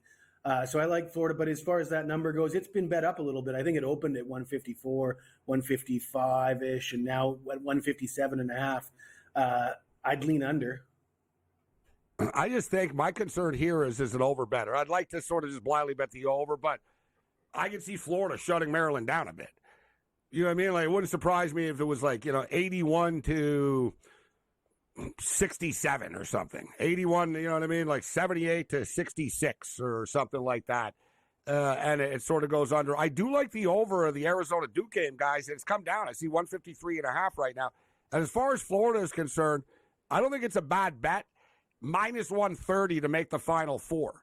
So they basically minus 130 to beat for Florida to beat Maryland. And then they'll get the winner of Arkansas and Texas Tech, who Arkansas are balling right now. Texas Tech are all right, but I think Florida will beat either one of them after. It should be noted that Calipari is 10-2 straight up in the Sweet 16, and he's all the Arkansas this year 8-2 against the spread. Jesse, their last 10 games as an underdog. I like the Hogs plus the 5.5 here against Texas Tech. Total 148. Any opinion on this game? I'm with you. I'll take the 5.5. You see teams by the time they get to the Sweet 16, they've won a couple games. They upset quality opponents. Teams that are playing this well this time of year, they usually continue to play well. And Texas Tech all season long, they've been inconsistent. I can't count on them. So I think the only way to play this one is to take the points. Duke is up to 9.5. You get this total's up. Yeah, 69-69. Oh, boy, yeah, 69. Wow. Overtime. Crazy. Oh, now Jesse's like, oh, boy, better not get to 160. That's the worst, right, Jesse? It's like, are you kidding me? In-game total, guys, is 159.5 now. And he's got 160.5. Wow. Razor thin. Yeah, the C-Cam, that's why I wasn't going to bet the over. I was like, that's high, and then people bet it, and I like to do that, Jesse and Cam. Like, when, the so-called sharps all hammer it down, suddenly I find I'm getting value to the over, Cam, at 152 now, right? I'm like, all right, you guys set it a lot higher than this. Now I'm getting 152. Although it went to overtime. I'm not even there yet. That's kind of my point. It's like, if he doesn't go to overtime, he wins for fun. But, whatever. That's betting on sports. Yeah, so what? I could say, how many bets I've lost because it didn't go to overtime? Exactly. The worst in overtime is when you got a 12.5-point dog and the other team they absolutely play like dogs and lose by 15 in overtime or something. That pisses me off more than almost anything. But, yeah, what a crazy game. So, Jesse, Duke are laying 9.5. I don't know your thoughts on that. We got about 2 minutes here. And then once again with the SEC, I'm going to ride the SEC bandwagon here. I think Michigan State are good, but they're not going to be able to just bully Ole Miss. Mississippi have athletes. They got big dudes. They're going to crash the glass. Michigan State, stylistically, Michigan State won't have an advantage over Ole Miss. Ole Miss, another really good coach with Ole Miss as well. With Beard getting 3.5 here, total 143. Kentucky and Tennessee. Kentucky had beaten the Vols twice already this year. Michigan, Auburn, Purdue, and Houston. What do you think about Friday's card? Anything catch your eye? Yeah, I love Friday's card, actually. I've got a few bets in on Friday's games. But as far as Michigan State goes, Ole Miss, as I said about Arkansas, when you see a team coming off a couple upsets, they're playing well at this time of year. They usually continue to play well. The problem is they're running into a pretty tough opponent in Michigan State. You know, you got Tom Izzo, been there, done that. They've got the experience. They say defense wins championships. I still have to think the line looks a little short to me. I like Michigan State in that one. Jesse in the house. That's a good way to let you go after you like the Michigan State Spartans. He's not betting Ole Miss. Cut his mic. I like the Wolverines. This is a Wolverine break, show. If that makes you feel better. All right, good. You know, it's just an Ann Arbor show here. Michigan plus 8.5. Numbers coming down a little bit. Thanks, Jesse.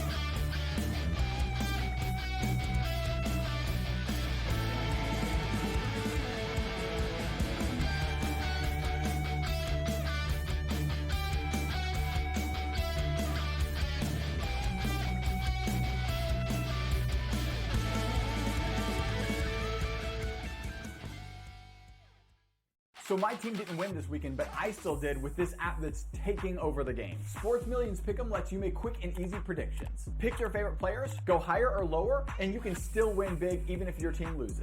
Plus, the multiplier is insane. With just a few picks, you can win big money. So get on it. They've got a welcome bonus to help you start off your winning streak.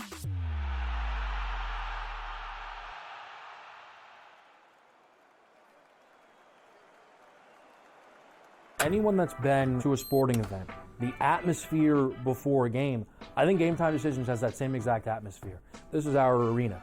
This is what we do. There is going to be an energy to Game Time Decisions that you will feel night in and night out. The excitement you get when you lock your bets in, when you're figuring out what you want to do, we can zone in on the biggest games each night. I want this to be the place that people come to before the game starts so they feel as ready as possible to lock in their cards. We are going to hit every single one of those markets that you need to know about. We're going to go through every single thing, and I've got a great team behind me that's going to help me get the job done. There is not going to be a better place, I promise you, than Game Time Decisions to get that new information, react to it, and be able to then bet accordingly. We will have everything at our disposal, and we will use that to our advantage. I'm Kevin Walsh. Tune into Game Time Decisions from 6 to 8 p.m. Eastern on SportsGrid.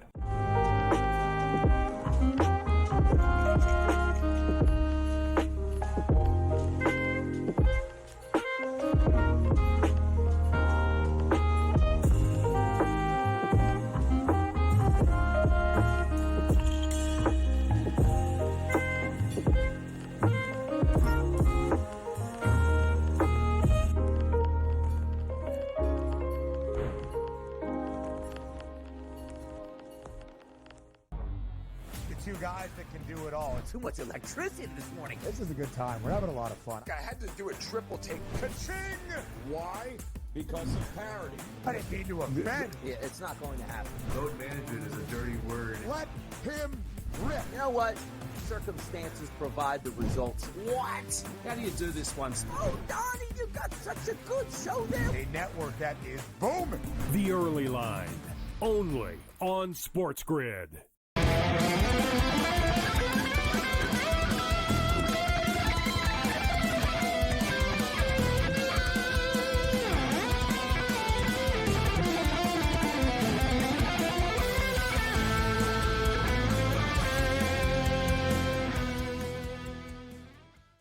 Let's roll. This is SportsRage. I am Morency, the pistol players, the hustlers, the people, the busters, everyone else in between. Thanks to Jesse Schul for joining us. Ian Cameron, a.k.a. Babano, with us. Babano wouldn't like any of the ballpark offerings unless there was soup.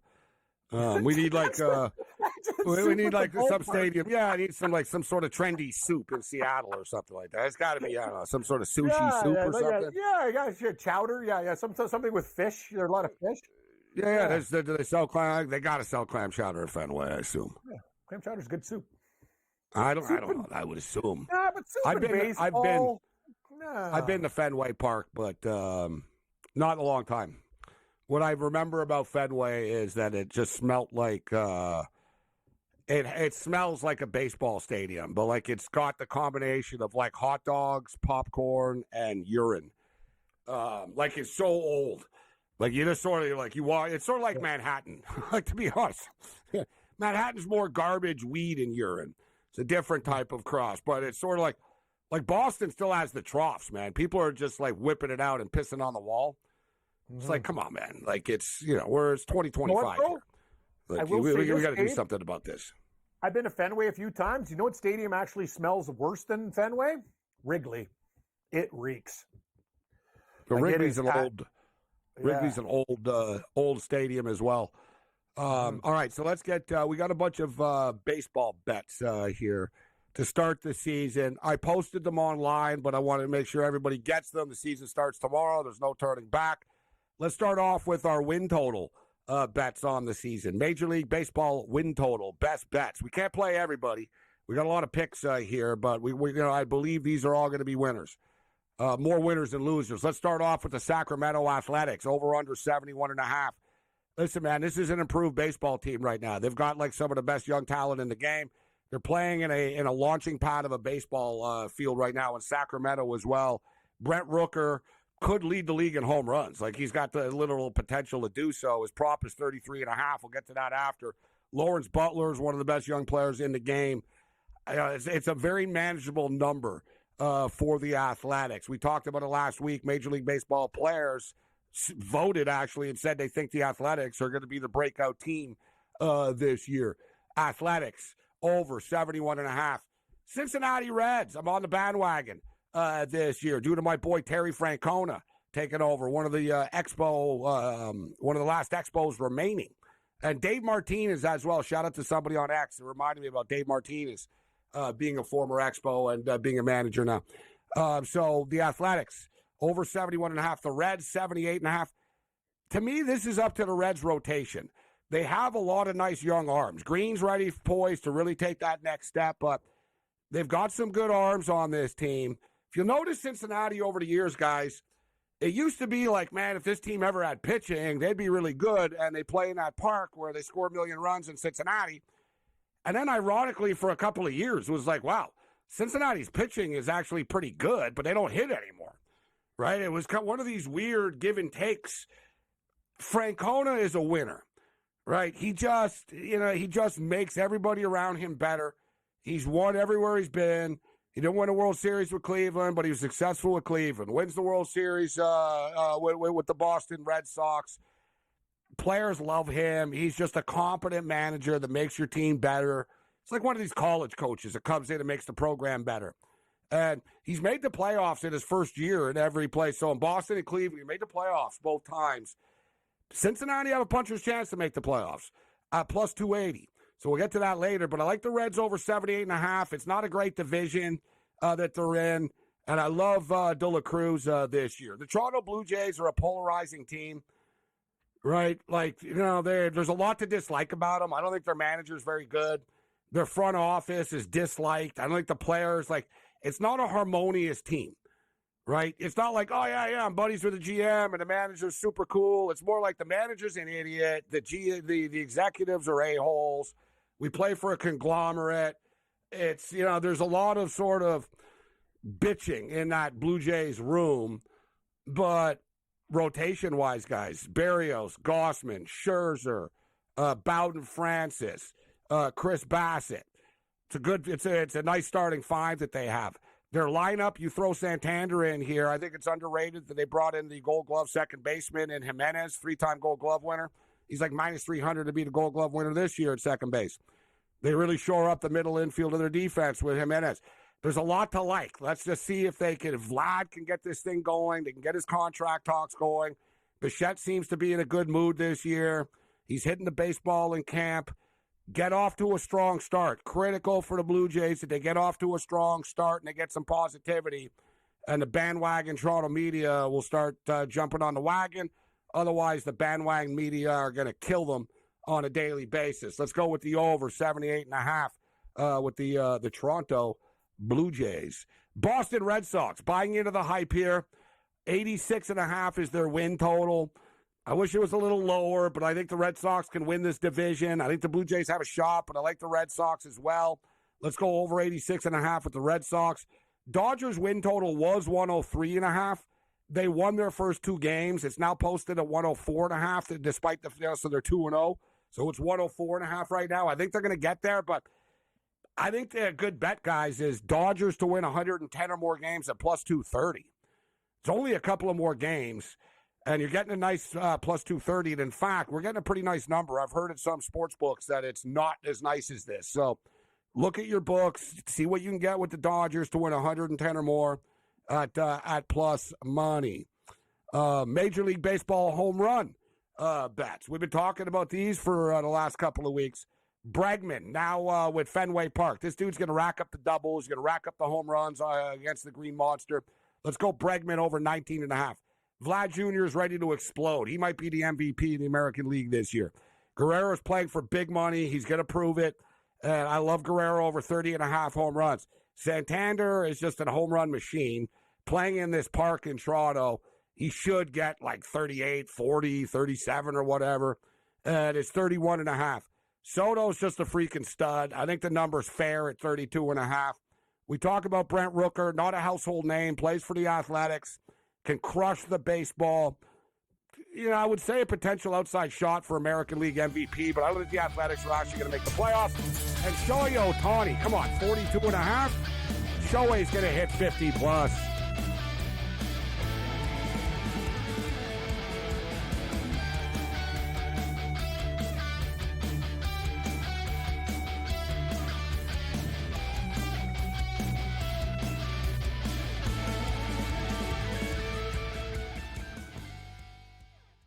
The Eagles got it done. If you back them, you're celebrating. Football season may be over, but the action never stops. Are you ready for some baseball? At SportsGrid, we're always in the game. We bring you 24/7 betting insights, expert picks, and real-time analysis. Next big play is already in motion. Are you ready? It's smarter to be on SportsGrid. Anyone that's been to a sporting event, the atmosphere before a game, I think Game Time Decisions has that same exact atmosphere. This is our arena. This is what we do. There is going to be an energy to Game Time Decisions that you will feel night in and night out. The excitement you get when you lock your bets in, when you're figuring out what you want to do, we can zone in on the biggest games each night. I want this to be the place that people come to before the games start so they feel as ready as possible to lock in their cards. We are going to hit every single one of those markets that you need to know about. We're going to go through every single thing, and I've got a great team behind me that's going to help me get the job done. There is not going to be a better place, I promise you, than Game Time Decisions to get that new information, react to it, and be able to then bet accordingly. We will have everything at our disposal, and we will use that to our advantage. I'm Kevin Walsh. Tune into Game Time Decisions from 6 to 8 p.m. Eastern on SportsGrid. Is that kind of helpful when it comes to preparing for a major? Is that you're just like 1 foot in front of you at this point? Ideally come to a place here at Bay Hill where I've had good success in the past. I've only played it the last 21, 2, 3, and 4. But I've played it well, and I really like that we're heading there with where I'm at right now. I think it's going to tell me a lot. The Smiley Show, only on SportsGrid.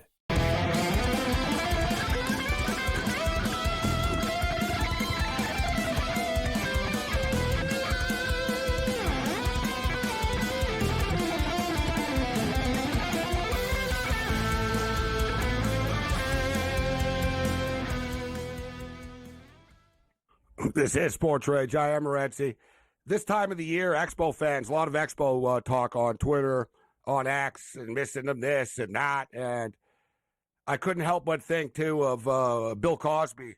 Bill Cosby was good buddies with Frank Robinson, and I had Bill Cosby on SportsRage, actually.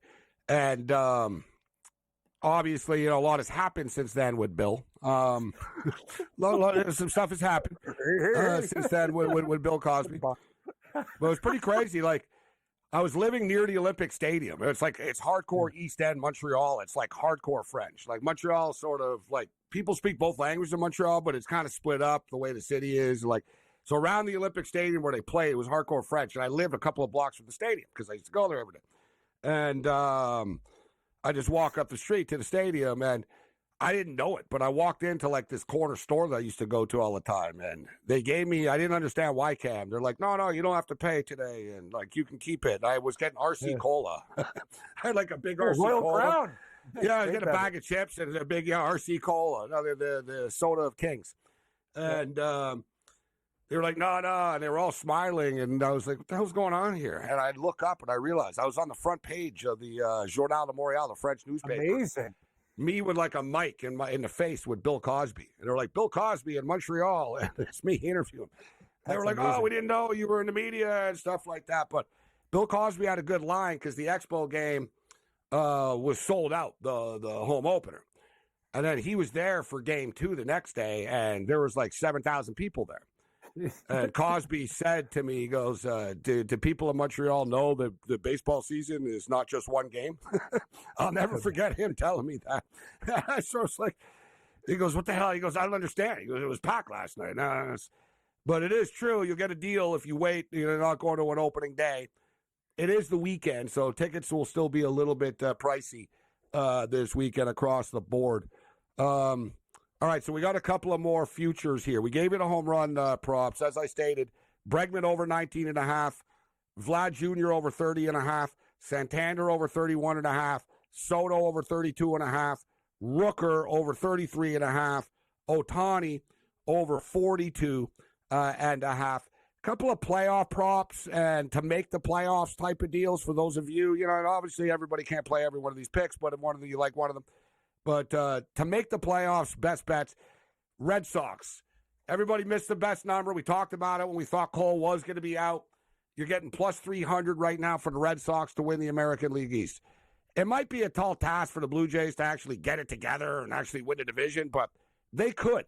And 11-1 is a crazy number, right? Like the Blue Jays to me are going to be everybody like this is a competitive division. The Blue Jays, if everything falls into place for the Jays, this team could win 94 games and be right there. So, Blue Jays at 11-1, little sprinkle. Blue Jays to make the playoffs at plus 250, guys. If you look at the landscape of the American League, it's doable. You got 3 wild card spots. Like there's you can get in, right? Like there's room for you to get in here. So the Blue Jays at plus 250. Similar situation with the Rangers. And guys, I'm sort of in Cam. I did this.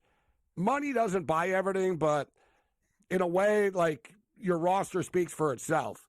The Blue Jays spend $234 million on players. It's a lot of money. Like, you know what I mean? Like they're the 4th highest spending team in baseball.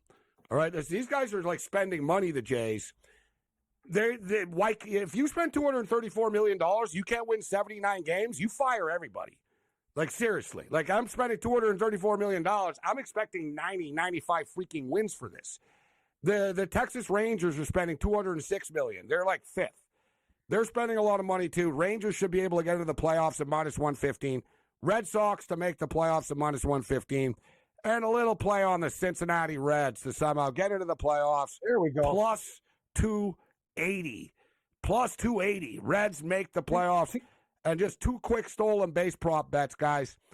De La Cruz, he's over under 53.5, but why not? Let's just play over 60 or more at plus 175. Right, he had 60 plus last year. He's going to do it again this year. He's going to go off. So we'll get plus 175 and get some plus money on it. And O'Neal Cruz at a Pittsburgh Pirates stolen base prop over 20.5. And last one, Sasaki to be rookie of the year, Cam. I don't see how he's not. They're talking about Matt Shaw and the other, who's the Dylan Cruz. Whatever, dude. These are all young hitters, Cam. They're going to struggle, bro. That's how youngster, like, this Sasaki kid's going to get people out. He throws every pitch 100 miles an hour. And it's like plus 280, Cam, for him to be rookie of the year. It's actually a good price. Sasaki, I don't know if it's fair, these guys, that they should be called rookies from Japan, but they are.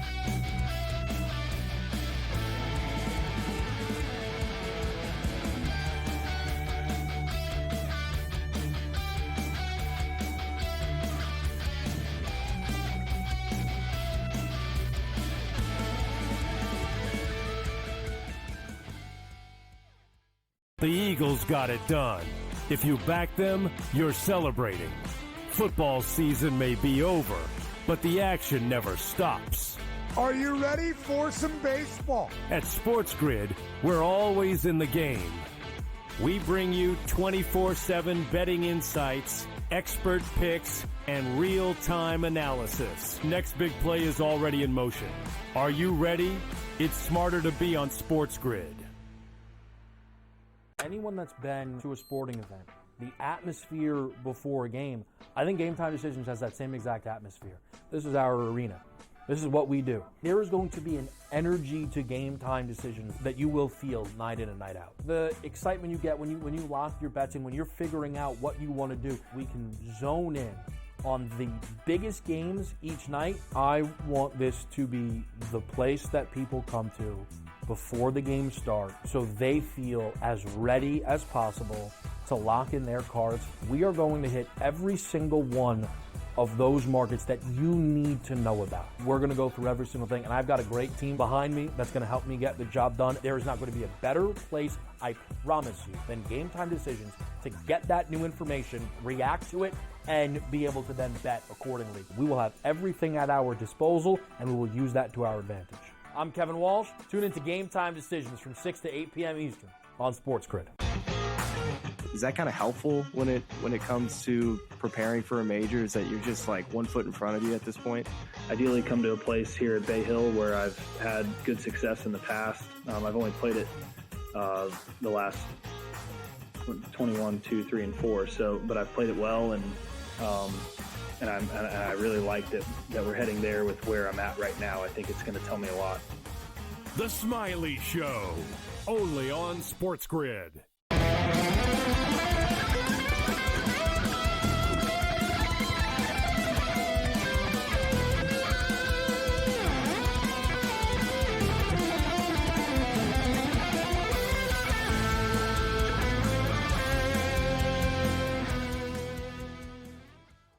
We've had the Celtics and Suns put up a ton of points in the first. It's sort of slowed down now. 77-59 for the Celtics.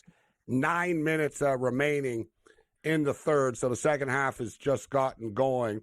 The NIT game went to overtime, and we were like, all right, we're on UAB plus the points. Let's see where it lands, but it's going to get over the number if it does go to overtime. 81-77 is the final score. The UC University of California Irvine Anteaters are victorious by 4 over the Blazers. This is a classic case of like when you bet it, right? Because the number was higher. It ended up closing at 3.5 actually, so pretty wild stuff. But the game does go over the number when it's all said and done. And of course, we got the Sweet 16 tomorrow. Let's check in with that hockey game. The Edmonton Oilers are trailing the Dallas Stars 2-0. Let's bring in Ian Cameron. Stars up 2-0, and I brought this up off the top of the show, Babano. This is pretty wild that Saturday, this is only the 4th time in 10 years that Draisaitl or McDavid are not in the lineup. That's how consistent they play for these teams. Saturday against Seattle was only the 3rd time in 10 years that they played without Draisaitl or McDavid in the lineup. They won the game against the Kraken. This was a little bit different of a task tonight against the Dallas Stars, and the Stars are shutting them down right now. 2-0 for the Dallas Stars, and we should note the Boston Bruins have just scored. They were trailing 2-0. It's now 2-1 there.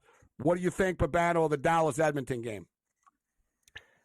Yeah, I mean, I took Dallas. I don't really love the way they're playing, quite honestly. In the first period, Jake Ottinger was the difference, or else Edmonton could have had a couple of goals. And Dallas scored on the one great chance they had when the puck bounced right to Wyatt Johnston, and he went roof job on Stuart Skinner for the Edmonton Oilers there. And I think when you look at that was horrible. That was horrible, man. Not your best work. That's not even close to Chalmers. Come on, come on. There we go. Yeah, no, longer. Still bad. Steamed hams. Yeah, you got to work on your Super Nintendo Chalmers there. But continue, Babano. But yeah, they got away with a bad first period.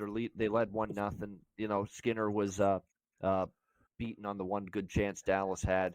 Ottinger was great. They picked it up here in the second period. So, Leon and Connor without them, I think Edmonton's playing really hard without them, almost with that mentality of we'll show you we're not just about those two guys. But unfortunately, they're playing a lot tougher team tonight than Seattle, and they're up against it. We're on the Dallas Stars in the under 6.5. Oh, and as I say that, they just scored again, so make it 3-0. Dallas? Yeah, 3-0 Dallas okay, now. so end this game. I got more of a problem. I need the Ducks. Like, if Ducks and Dallas both win, that's a huge parlay. Like, I'm worried about Boston scoring. Didn't need that, Gabe. Didn't need They're 5-on-3 for 2 minutes for Boston. They gave Anaheim 2 penalties. Of course. On the same play. Of course. Yeah, of course. Yeah. It's a bad goal that was just the wheels are falling off for the Edmonton Oilers. I know they're coming off the win against the Seattle Kraken, but good for them. All right, Ian Cameron, a.k.a. Babano, in the house. Babano, college basketball tomorrow. Arkansas, they've been on a roll, bro. It's hard to want to get in front of a team right now. I brought it up. Calipari, if you're just joining us, he's 10-2 straight up and in 12 Sweet 16 appearances. He's got the experience. He's been here. We know that. And then you've got the fact that this current Arkansas team has just been on a roll. And they're now 8-2 against the spread. Their last 10 games as an underdog. They're getting 5.5 points against the Texas Tech team that I don't really think are better than they are, to be honest with you. This game's going to come down to the wire. Arkansas can win this game outright. In fact, guys, plus 200 on the money line. Arkansas is not a crazy play. What's your pick, Babano? Arkansas or Texas Tech? I've got to ride with Arkansas, plus the points. I took Arkansas against St. John's, and I love Texas Tech. I mean, this is a great basketball game. I think the world of that team. They play great up both ends of the floor. They might get Chance McMillan back as well, a key cog. We'll have to see. They're hoping, and he's a double-digit scorer for them per game.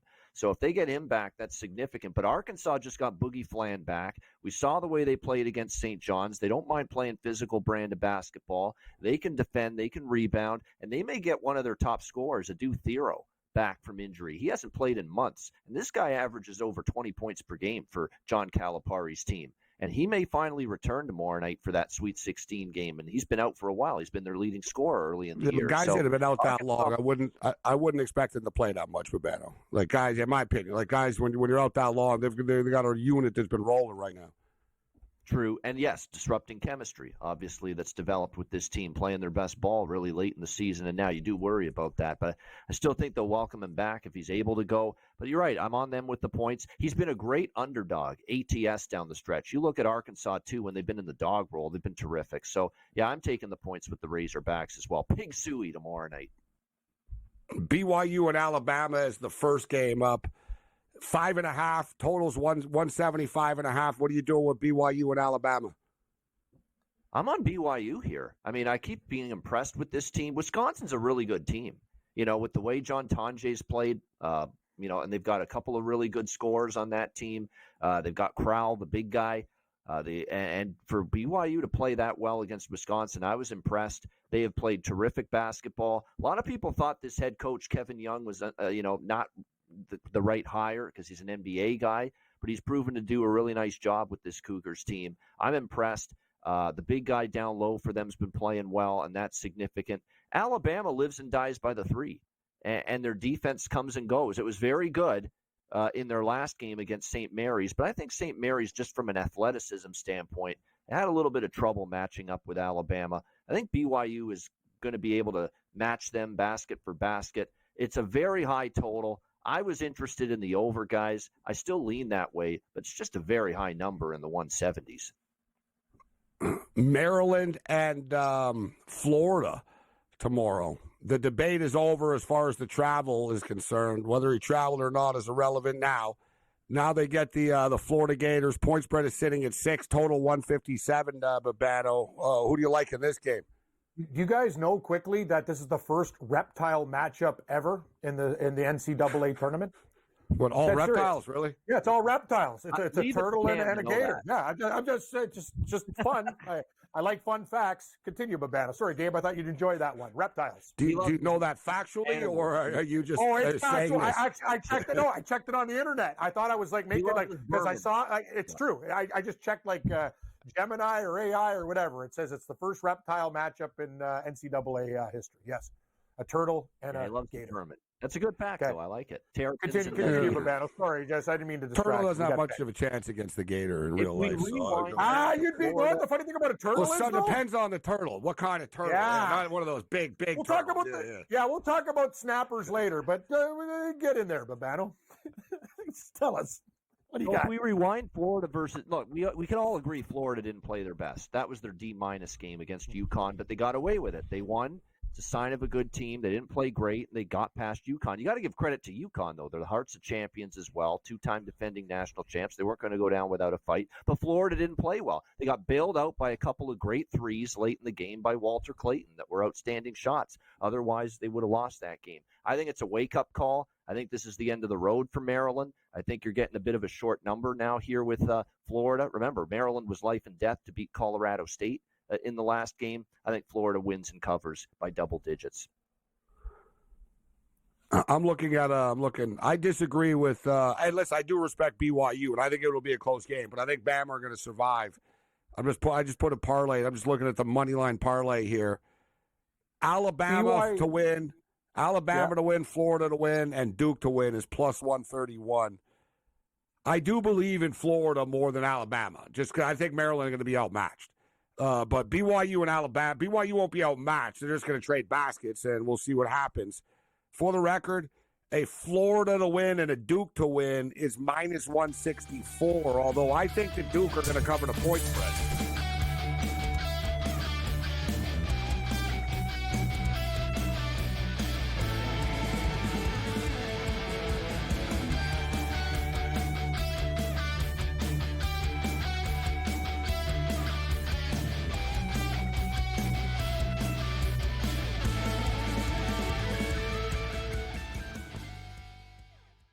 The Eagles got it done. If you back them, you're celebrating. Football season may be over, but the action never stops. Are you ready for some baseball? At SportsGrid, we're always in the game. We bring you 24/7 betting insights, expert picks, and real-time analysis. Next big play is already in motion. Are you ready? It's smarter to be on SportsGrid. Anyone that's been to a sporting event, the atmosphere before a game, I think Game Time Decisions has that same exact atmosphere. This is our arena. This is what we do. There is going to be an energy to Game Time Decisions that you will feel night in and night out. The excitement you get when you lock your bets in, when you're figuring out what you want to do, we can zone in on the biggest games each night. I want this to be the place that people come to before the game starts so they feel as ready as possible to lock in their cards. We are going to hit every single one of those markets that you need to know about. We're going to go through every single thing, and I've got a great team behind me that's going to help me get the job done. There is not going to be a better place, I promise you, than Game Time Decisions to get that new information, react to it, and be able to then bet accordingly. We will have everything at our disposal, and we will use that to our advantage. I'm Kevin Walsh. Tune into Game Time Decisions from 6 to 8 p.m. Eastern on SportsGrid. Is that kind of helpful when it comes to preparing for a major? Is that you're just like 1 foot in front of you at this point? Ideally come to a place here at Bay Hill where I've had good success in the past. I've only played it the last 21, 2, 3, and 4. But I've played it well, and I really liked it that we're heading there with where I'm at right now. I think it's going to tell me a lot. The Smiley Show, only on SportsGrid.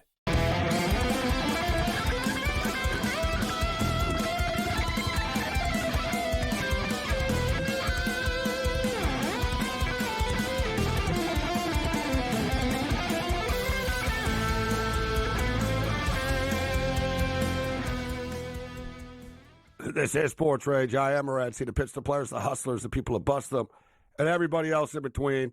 Now we're fascinated by the turtle. I undersold the turtle. Turtles have been around since like the dinosaurs. They're like sharks. Like turtles, sharks, they've outlasted everybody. You know what I mean? And they're going to outlast everybody. It's just so they got something going on for them. But I don't know. I just think of Cam like Ralph Friedgen. He looks like a turtle. He'd be in trouble in the water. Ralph Friedgen would be a big fat target for the Gator. He's used into a turtle. It's like Coach K and the Devil. Remember we used to do spinning it? That was my favorite segment that you used to do. because it's amazing how people look like they're dogs. Coaches look like I realized one day how Coach K looked looked like the devil. You put the horns on him. Like, this guy looks like a devil. He's all like, he looks like the mascot. I know, it's wild. And Romeo Crennel was a brown. Like, he looked like a bulldog. Yeah. Like, it was amazing. Fascinating stuff. They morph into the mascot of the team somehow. Yeah. You coach long enough, you become what they are. All right, so yeah, Alabama and BYU. Listen, the total's 175.5, guys.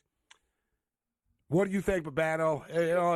I guess it's over or nothing. It's over or nothing. I'm not betting under. When you get these high totals, that pace. I've done it before, and I always bet overs, but sometimes I'll get cute, and I'm like, wow, if they start off slow the first half, you know what I mean? Let's bet the first half under and then jump in game. But the problem is, the first half under in this game total, guys, is 83. That's super doable. Like, would it shock anybody? Is it going to shock you, Babano, if at the half of this game that is freaking 47-44 and then they're at 91? It won't shock me. Dude, Alabama give up 81 points a game, and Alabama score 91 points a game. They're going to score on BYU, and BYU are going to score on them. BYU will be the ones looking to slow it down, though, right? So I guess, you can make the argument that the 5.5 is attractive, but I think Bama will win the basketball game. Yeah, I think BYU can win it. That's why I like BYU plus the points. I'm not taking teams at this stage of the tournament if I don't think they have a chance to win the game. So, and I think BYU at this point, too, you take them on the money line. That's what I'm thinking, too. I'm like, if I think they're going to cover, you got to take them on the money line, too. What's your pick, Cam? Oh, God, Dallas just scored again. You really suck, Edmonton. Anaheim the under in this game. 3 goals or something. Was it 4-1 at the end of the second? Anaheim. Yeah, now we need this game to slow down. Yeah, I'm with you, Morency. We got 6.5. We can't be screwing around anymore. Robertson, again, this guy scores all the time. Robertson just got a natural hat trick. He is awesome. He's so good. Career hat trick. Get their chemistry going, Miko and Hintz and Robertson. Yep. The Dallas Stars are like scary as hell. All they need that is guy a little should be on the Olympic team next year. Speaking of guys that weren't on the Four Nations. Yeah, yes, like he should be on the Olympic team. He is so good. If you watch hockey every night, I'm telling you, this guy's special. But the question I have to you guys is this. Arkansas seems like a public dog, and BYU seems like a public dog. Which one is, like, first of all, not all favorites are going to win. I like BYU a little bit, Gabe, but I worry, like, a lot of people like Arkansas in that game. Texas Tech's they're a damn good team. Like, I'm concerned. Like, the one favorite, I think Arizona might get slaughtered by Duke. But I kind of lean BYU, but I'm worried about it. Like, I know you guys like, okay, let's just say this. If you're going to bet either dog, Morency, who do you like better, Arkansas or BYU? They're both Arkansas. The same spread. You like Arkansas better? Interesting. 5.5, 5. Man, these games are tough. The thing is with both these games are similar. They're different games, but they're similar in the sense that Arkansas and Texas Tech are very similar styles. BYU and Alabama are similar styles. Correct. Right? So, like, stylistically, that almost helps the underdog. You know what I mean? When you're playing, like, a team that it's not like this, you know what I mean? Like the St. Mary's versus Alabama Babano, right? It was big dichotomy. You have, one team wants to play in the 50s, the other team, it's like fire and ice. Wars. Yeah, these matchups are like two fighters. It's like you're a stand-up fighter, I'm a stand-up fighter. Let's go. Right? You know, it's not like wrestler versus striker. You know what I'm saying? Where it's like, it's sort of a weird matchup. Right? It's like BYU, Bama, striker versus striker. Arkansas, Texas is like two wrestlers. They're going to grind it out and beat the crap out of each other. Florida if we're putting it in fight terms, Florida are just going to knock their opponent out. Maryland are in trouble here. Like, they're going to get kicked in the head a couple of times. And I think Duke will be a quick stoppage, Cam. Like, Duke is just going to be elbows and, like, whatever. Like you said, Duke are low to deal with. Ole Miss, Babano. I've talked myself into Ole Miss like I have with Arkansas, getting the 3.5 against Michigan State, but it might be my dislike for the Spartans. Sorry, Doug, the slug in the Windy City. We love you. But Ole Miss. Doug in the slug. Yeah, Ole Miss plus 3.5. What do you think of that game? That's a really good basketball game. I'm looking forward to seeing how that one plays out because both of those teams really like the way they've been going. Unfortunately, one's got to go home. at this stage of the tournament. Chris Beard in a tournament is tough to bet against. He's a great tournament head coach. He's getting points. Michigan State's so damn good right now, and obviously Izzo has got them playing great and great team basketball. Really good defensively. They are not getting talked about enough for how well they've played defensively, Michigan State, during this run. So this could actually be an under. I could see this being a bit of a lower scoring type of game. So tough, Gabe, but I'm going to lean just slightly to Ole Miss. I think with Padula, who has capability to rain threes, and Dre Davis inside, I think Ole Miss can maybe sneak the upset in here. The fact that we're only getting 3.5 kind of says it all, though, huh? Right? Like the odds makers are expecting a close game. They respect Beard, right? And I do. Yeah, yeah. But it's Izzo versus Beard, great coaching matchup. You got some really big-time matchups here. You got Pope versus no one believes in Rick Barnes. You're a Rick Barnes piler on Babano. You like to kick Rick Barnes when he's down. Are Everybody Rick kicks Barnes Rick here? when he's down. Hey, get sick Okay, of watch. weekend. Babano's going to have a pot shot watch, I'm sure. Yeah, here you go. Let's talk about Rick. Who are you taking? The Pope or the Barn? I'm taking the Pope here, +5. It's Rick Barnes laying points that bothers me. You know, that's where he's really had a tough time in this tournament. Remember, Wofford, they didn't cover in that game. And obviously, we saw what they did cover the last one, though. I'll give them credit there. But in this UCLA, I didn't think much of UCLA, though. I think Kentucky. Look, Mark Pope's doing a great job. I think Kentucky keeps this a pretty close basketball game, and they played Tennessee very well this year. Who do you like at Michigan and Auburn? You got 20 seconds. Michigan plus the points. They got some magic going, and Auburn, hasn't been great. They were lucky to cover against Creighton. They didn't. Here we go. Yeah, now everybody's on the bandwagon. They're 2 weeks ago. Michigan sucks. They can't beat anybody. Now, everybody loves Michigan on the show this week. I'm like, go away, guys. Tell me Auburn's going to beat them. I've been on them since the start of the tournament. I've been with.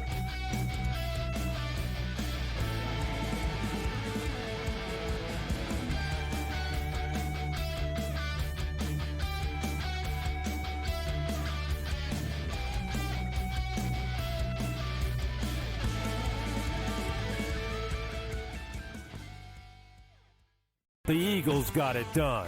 If you back them, you're celebrating. Football season may be over, but the action never stops. Are you ready for some baseball? At SportsGrid, we're always in the game. We bring you 24/7 betting insights, expert picks, and real-time analysis. Next big play is already in motion. Are you ready? It's smarter to be on SportsGrid. Anyone that's been to a sporting event, the atmosphere before a game, I think Game Time Decisions has that same exact atmosphere. This is our arena. This is what we do. There is going to be an energy to Game Time Decisions that you will feel night in and night out. The excitement you get when you lock your bets in, when you're figuring out what you want to do, we can zone in on the biggest games each night. I want this to be the place that people come to before the game starts so they feel as ready as possible to lock in their cards. We are going to hit every single one of those markets that you need to know about. We're going to go through every single thing, and I've got a great team behind me that's going to help me get the job done. There is not going to be a better place, I promise you, than Game Time Decisions to get that new information, react to it, and be able to then bet accordingly. We will have everything at our disposal, and we will use that to our advantage. I'm Kevin Walsh. Tune into Game Time Decisions from 6 to 8 p.m. Eastern on SportsGrid. Is that kind of helpful when it comes to preparing for a major? Is that you're just like 1 foot in front of you at this point? Ideally come to a place here at Bay Hill where I've had good success in the past. I've only played it the last 21, 2, 3, and 4. But I've played it well, and I really like that we're heading there with where I'm at right now. I think it's going to tell me a lot. The Smiley Show, only on SportsGrid.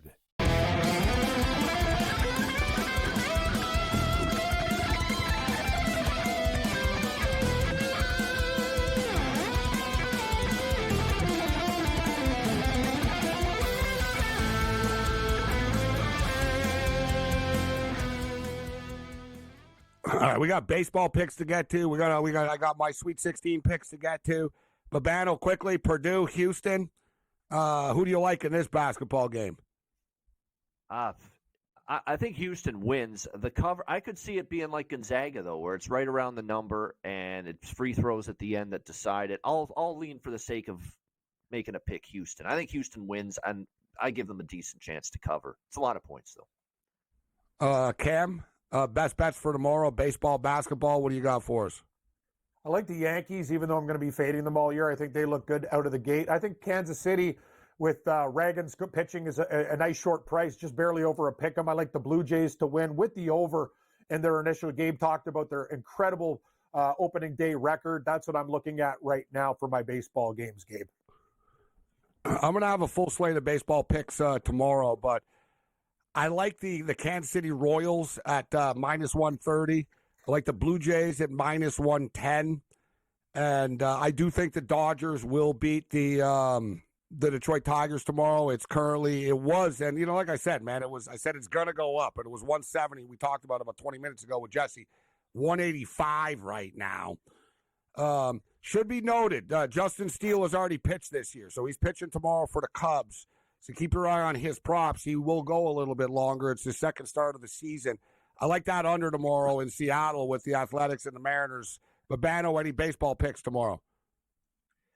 Yeah, I'm with you with the Jays. I think the over there could be in play with the Orioles and the Blue Jays as well with Eflin and Barrios, 8.5. And that's the one game weather won't be an issue, of course, indoors at the Rogers Center. Boston, Texas could be, it's in Texas. I like both pitchers. Obviously, Crochet and Eovaldi, maybe a first 5 under. You may want to take more of a shot with first 5 unders this early in the season because you don't know what these bullpens are going to be like right away if you think the 2 starters are going to be good. So maybe first 5 under there. I'm kind of interested in Oakland against Seattle just because I think, they're going to be a little bit, better than you think. And Seattle, I still worry about that lineup. They've got some good pitching. Gilbert's good, but that offense really didn't do much to upgrade, in my opinion, in the offseason. I like Cincinnati to win the NL Central this year. It's a wide-open division. Nobody's great, but I think the Reds with Francona now as the manager are going to take some steps forward. Pick 'em, even money at home against San Fran. I like the Reds and Hunter Green in that game. And you're right about tomorrow. And guys, it's tough. I know everybody's excited about it on baseball, but you got to pick your spots. And the odds makers are on to this. Everybody's like, oh, we'll bet the first 5. Good example tomorrow was like that Paul Skeens tomorrow, the Pirates and Alcantara. First 5, the total is 3. Right, like they're onto it. Like they know everybody's going to want to play the first 5 with these aces because it's their first start, and none of these guys are going to go more than 5, maybe 6 innings. Maybe some of them go 6. All right, so we're not going to be on tomorrow. There's a special Sweet 16 coverage live from the studio tomorrow night. We'll be back on Monday. It feels like forever, but we're going to be back on Monday.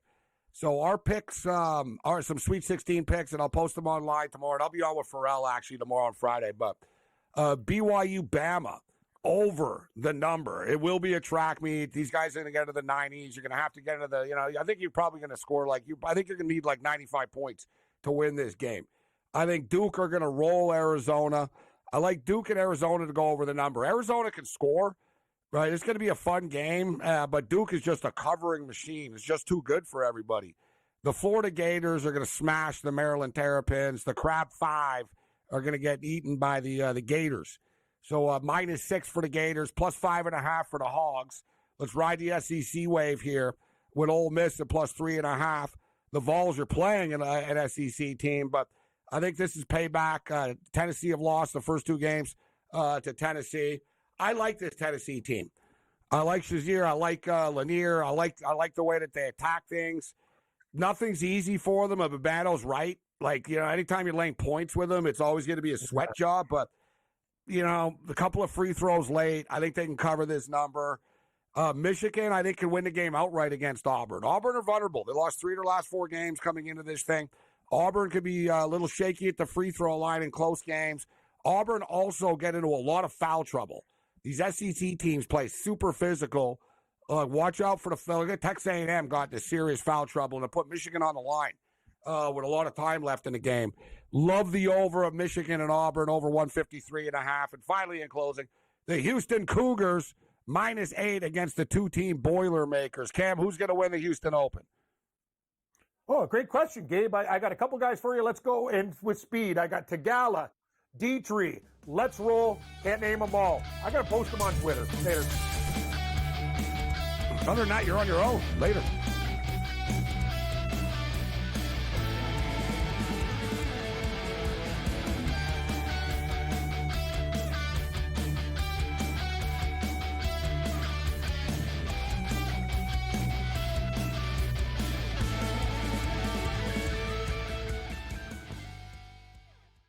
The Eagles got it.